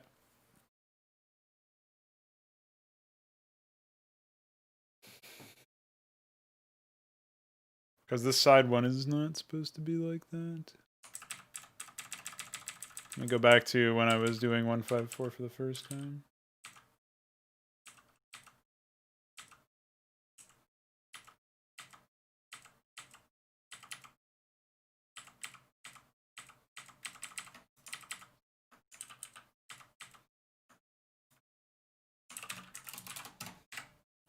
Okay.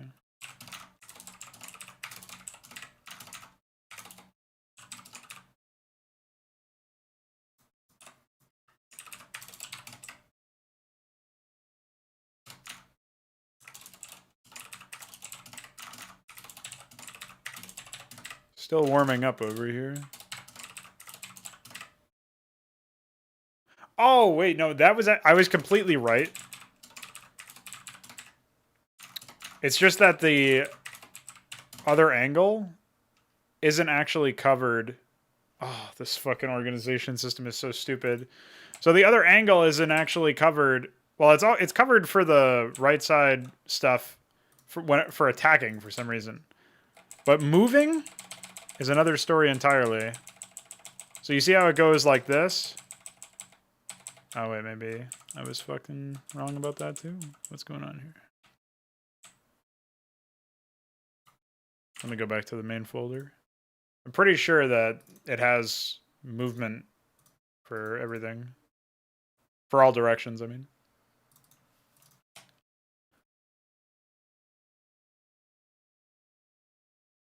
Oh, maybe not. 1, 2, 3, 4, 5. So it only has 5 directions, I guess. For when it's moving.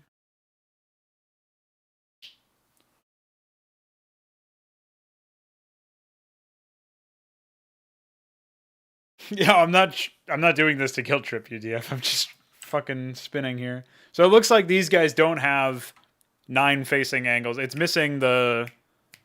Or 7 facing angles for the... for walking. Which really sucks, actually.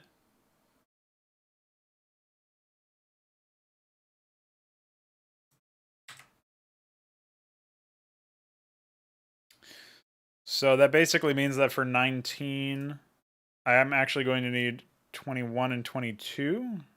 right? I'm going to need 21, 22, 23, 24. Because this is 25, right?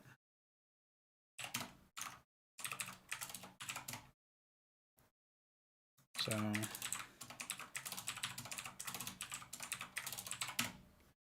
yeah, it's going to look a little awkward, but it's okay. I've got the same set of units, same kinds of units in the game already, so... let me just do these side ones first, and then that'll be a useful... oh, I guess I only had one left anyway, so...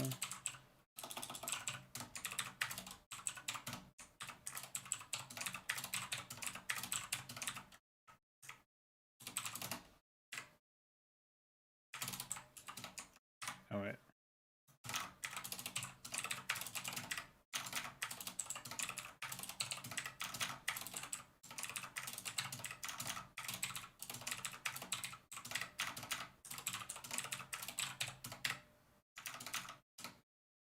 Holy enter key.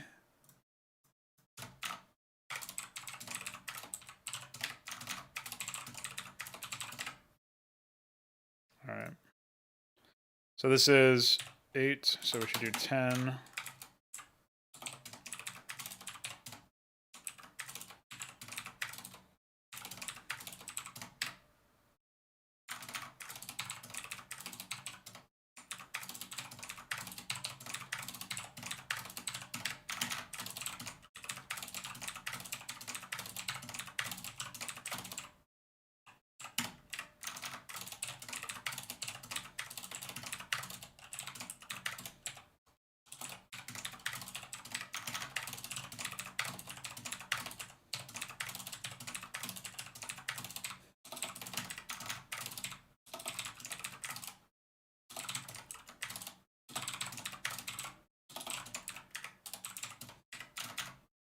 Fuck.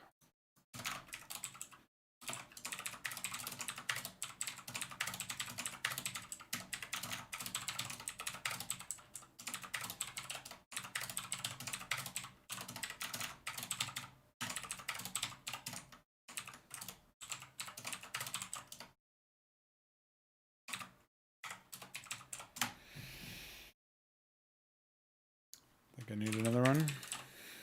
Okay. Oh, wait.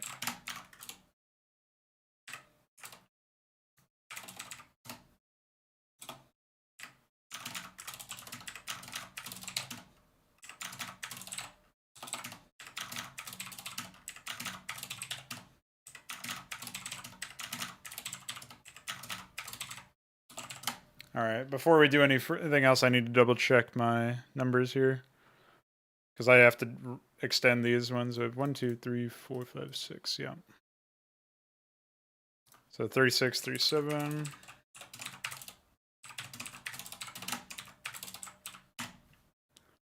And then...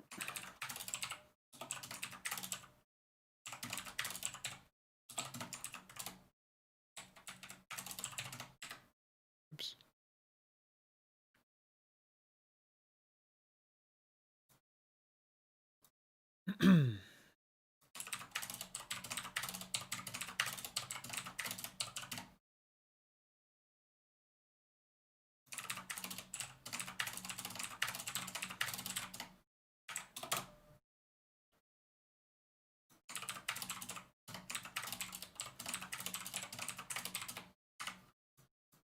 Don't do that. Go. Stop it. Ah.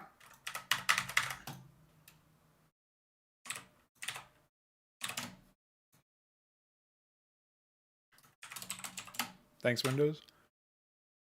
1, 2, 3, 4, 5, 6. Okay, that's already done then. Right.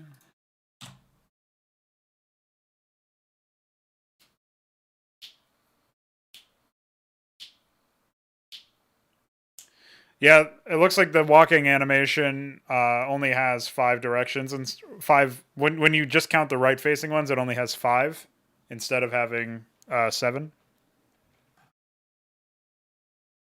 Whereas it has 7 for the idle, and it might have 17 for the attack. Hold on.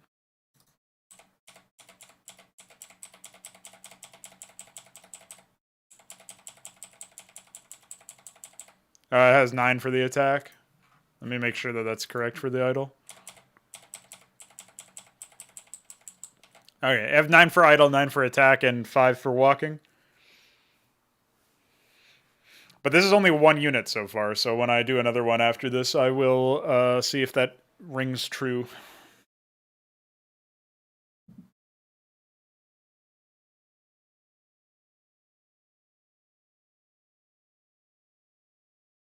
Alright, now I've got to go back up and check the bottom here.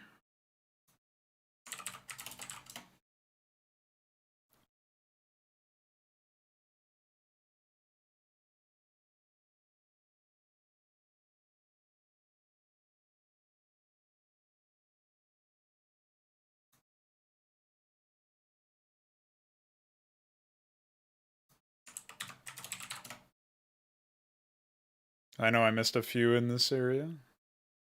Oh, I actually missed remarkably few, it looks like. I've got 159. Oh, apparently I missed 10 somewhere. That doesn't bode well. Let me see where that might be. We can just...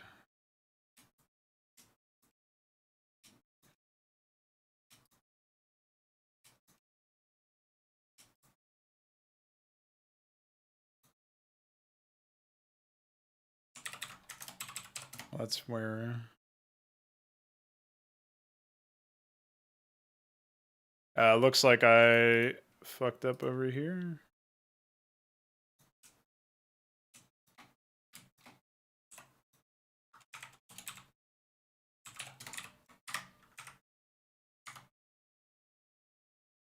Wait, no, I didn't. The fuck?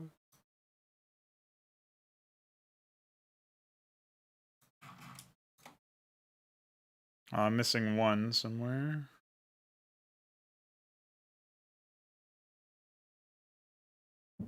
Oh, here's supposed to be 109. Oh.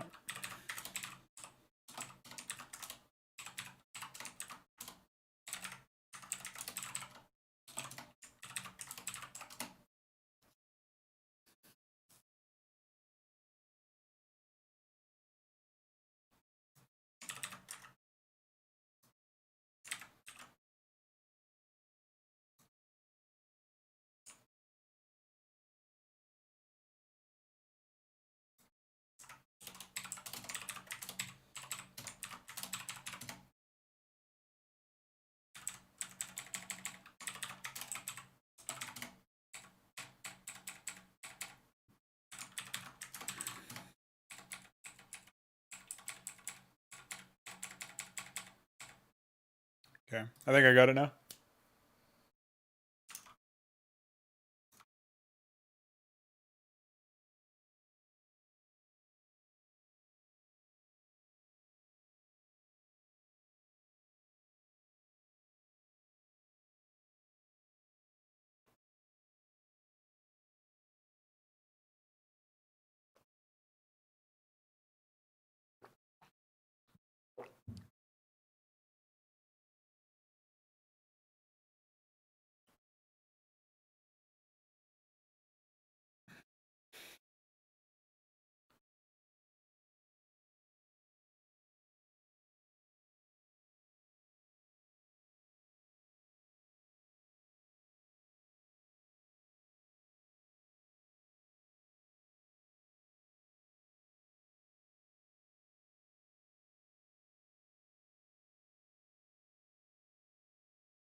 All right. I think we're all set to go here, so I can go back to finishing this.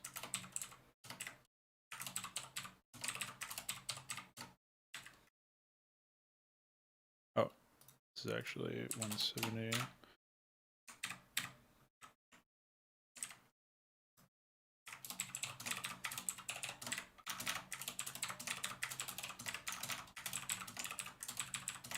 Sometimes you just gotta catch up on the special bus, dude.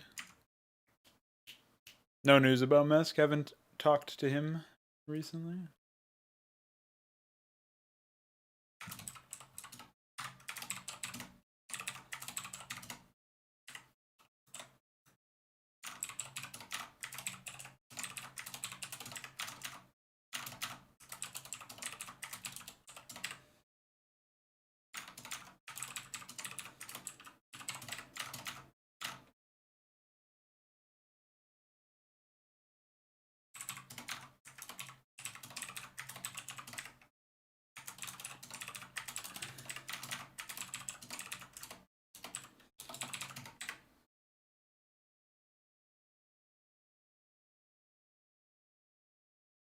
I missed something.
It loads for me, Alexander, but the last post was on the 3rd of November, so I don't know if there's still anything else going on.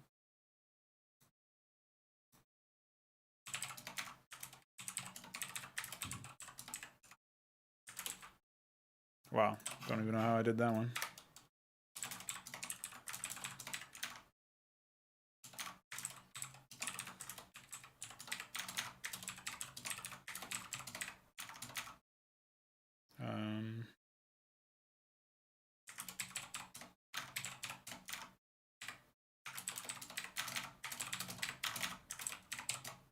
Okay. Well, we are good to go there, I think. I can experiment with what's going to be best here.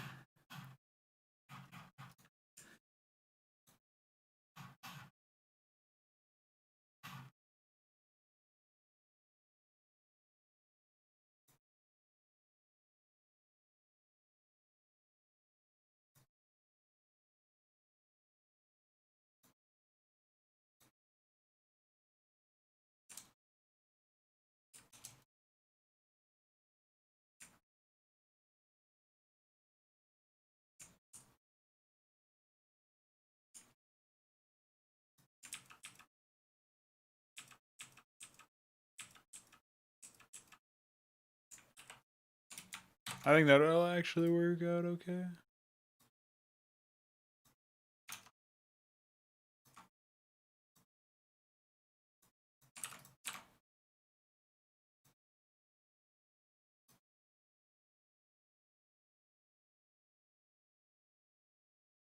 It's going to take a while, of course.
Yeah, I figure it's going to be irritating to actually update the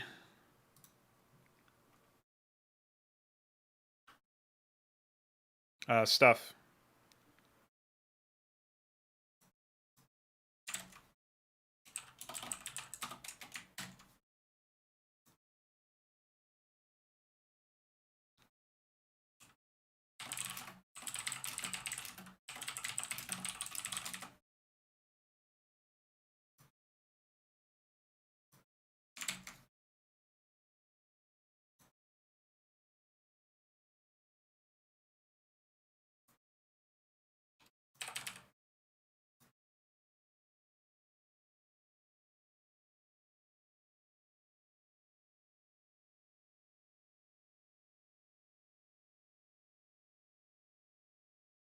Well, now that the desyncs are out of the way anyway, we have some very interesting and exciting plans.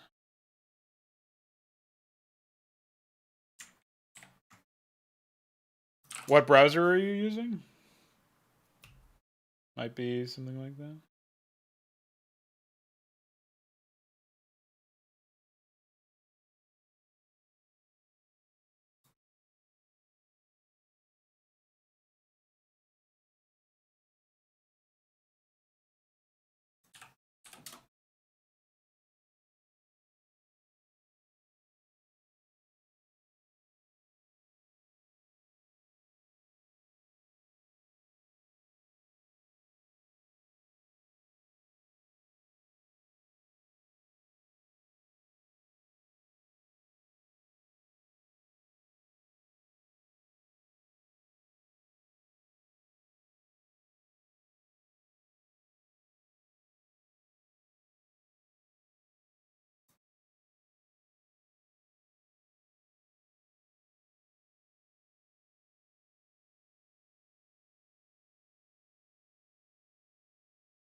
Oh,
I'm not sure why this would not work for...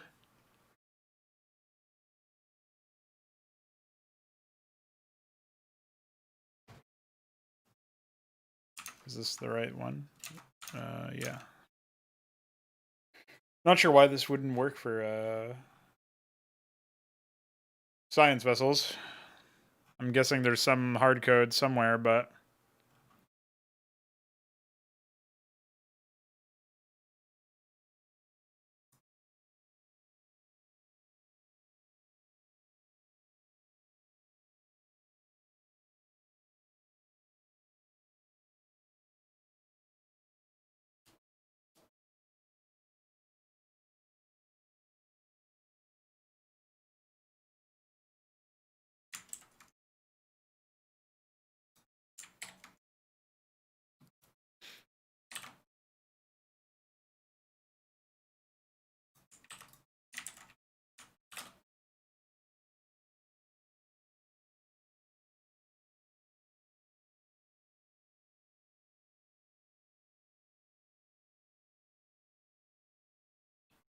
I could run some code parallel to it, I think.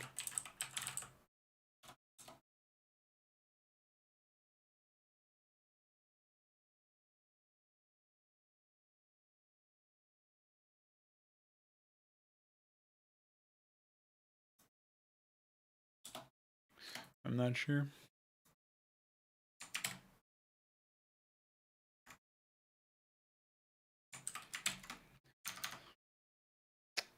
Alright, so it's done with this now. I can take a look at what it generated.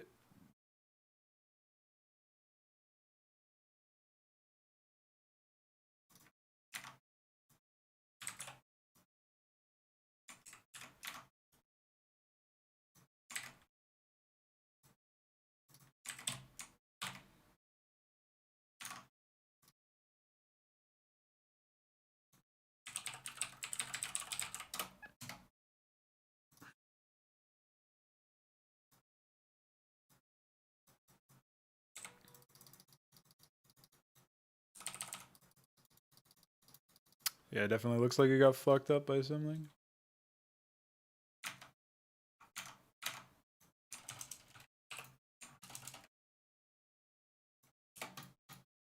Oh, never mind. That's fine.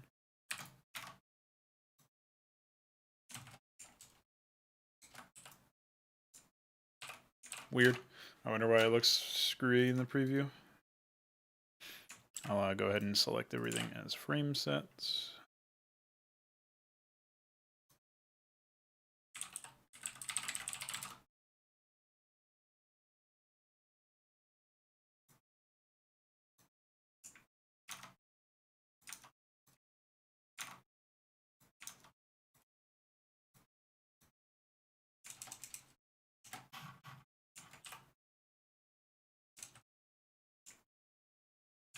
I guess it just arbitrarily stopped working in the middle of some frames. I guess that would be why it looked fucked.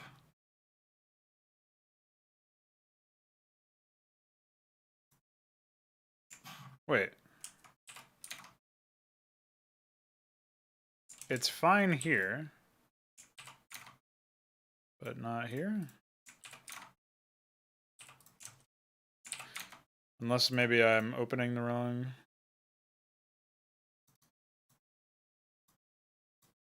Oh. I don't see how that could be the case, though.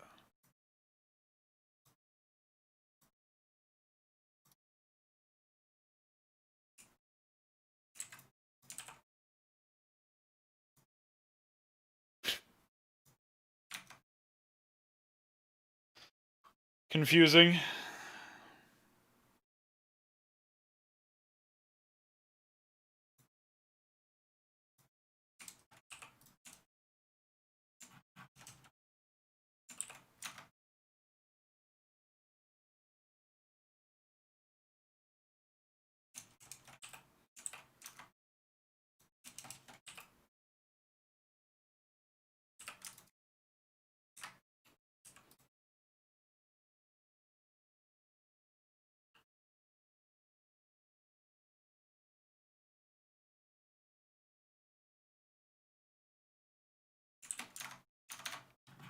What a confusing issue I'm having here.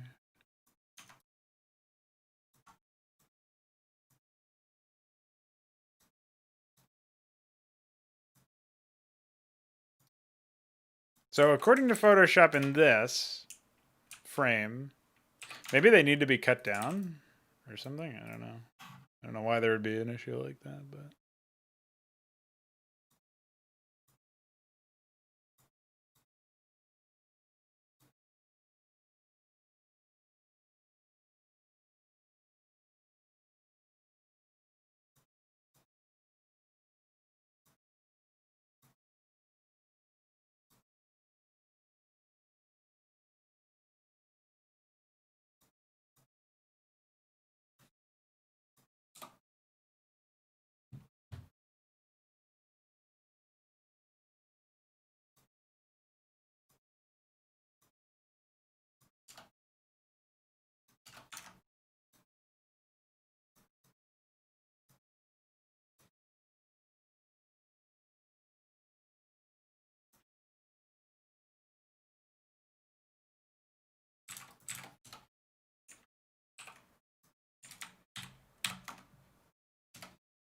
Alright, we'll just cut them all out.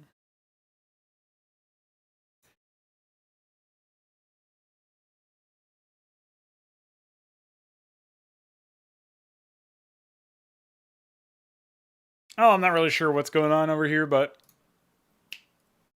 I think we were able to get some good stuff done. We conceptualized a bunch of new Zerg units. If I can find my actual window to look at them. Did I close it? Yeah, I did.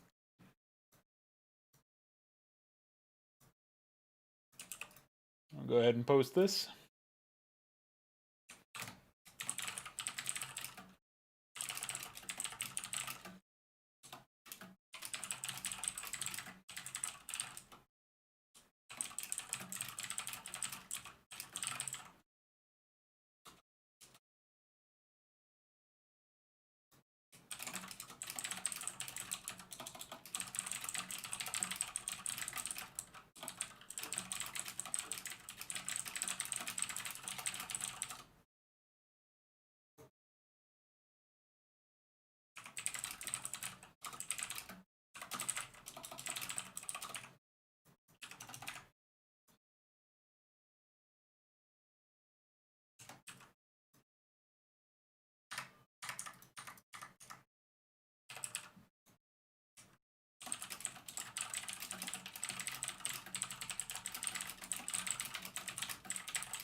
Actually, I might be able to fix that. That's a bit different than what I thought it was.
Alright, let's try that out. That might actually fix it. Fair and square instantaneously. The one that I'm trying to process, it's from a game called Final Odyssey. Most of the graphics are bunk, but... or junk, rather.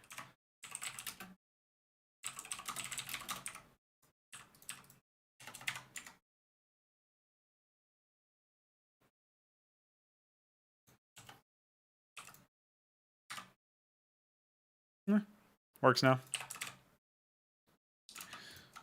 I will go ahead and ship that as well.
I guess I should adjust the grammar on that, actually.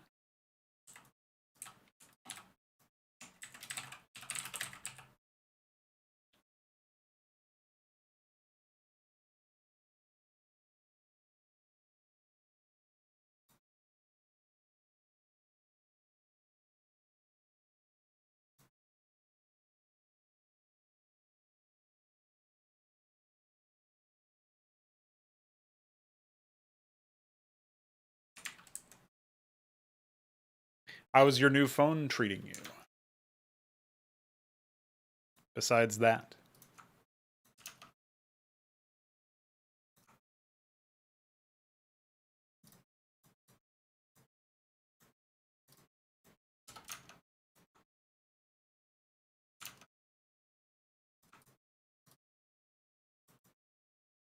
Looks like it's still fucked to me.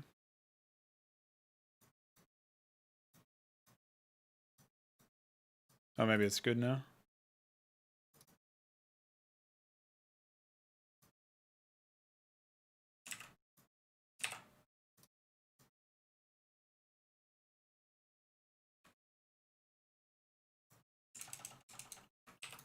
No. I don't understand why it's getting fucked in that way. Like...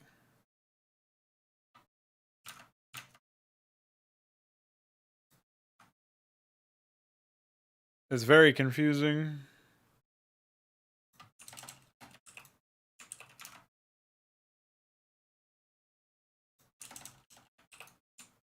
Like, the individual frames are perfectly fine in here. I've got tolerance 0, contiguous on, or contiguous off. So it should tell me all other things, right? I can do the same thing over here where I set it to white. And as you can see, there's not like random pixels that change. So I don't know. I'm not really sure why it's like this.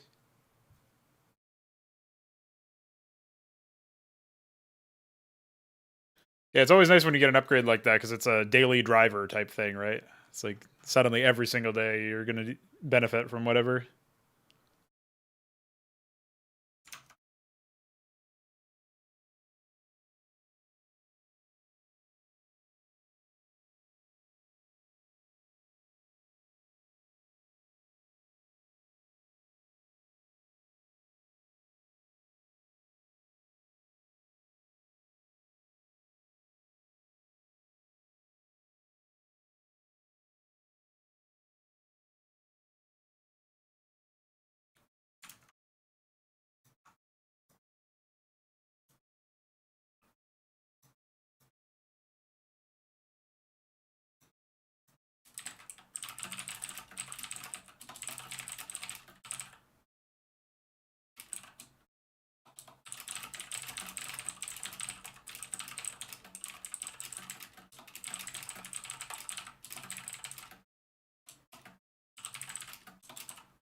Oh, was the power supply what was causing your issues for your computer?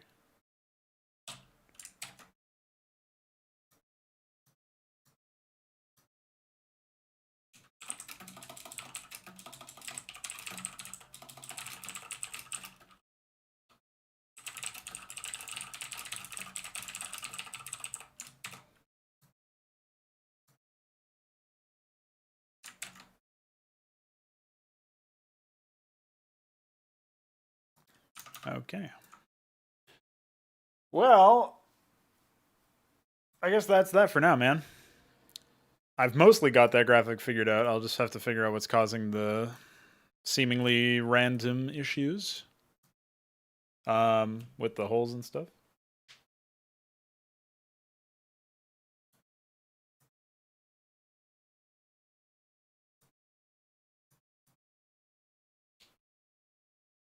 So yeah, it was all right. A cool like almost 3 hour stream, right? How many hours? Oh, 2 hours 43 minutes. Same deal. I would stay for longer, but I got to prepare for a talk show roundtable that I'm doing later on for the CS:GO channel. But I should be back tomorrow. I don't think I have anything planned tomorrow morning or tomorrow afternoon, my time. So I should be back tomorrow before Fraud Strike, and I look forward to seeing you there.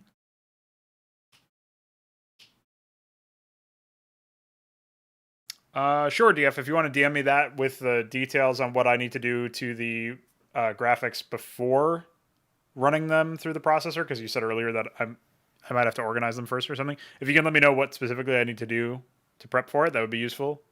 And the clone sorter, otherwise I'll just like use that. I don't. And you also should tell me if this clone sorter should replace the old one, or if it's worthwhile keeping the old one and having this alongside it. Either way, just DM me those stuff because I'm killing the stream now. But I will be catching you guys later on. Thanks for all the help, DF. And obviously, Iquare is no longer with us as he's sleeping. But thank you to Iquare for fixing the desyncs and allowing me to very soon, whenever My Name is Lol joins us for a Fraudcraft game, it will definitely allow me to glass his base. So I look forward to doing that. And I guess that's pretty much it. So yeah, bye.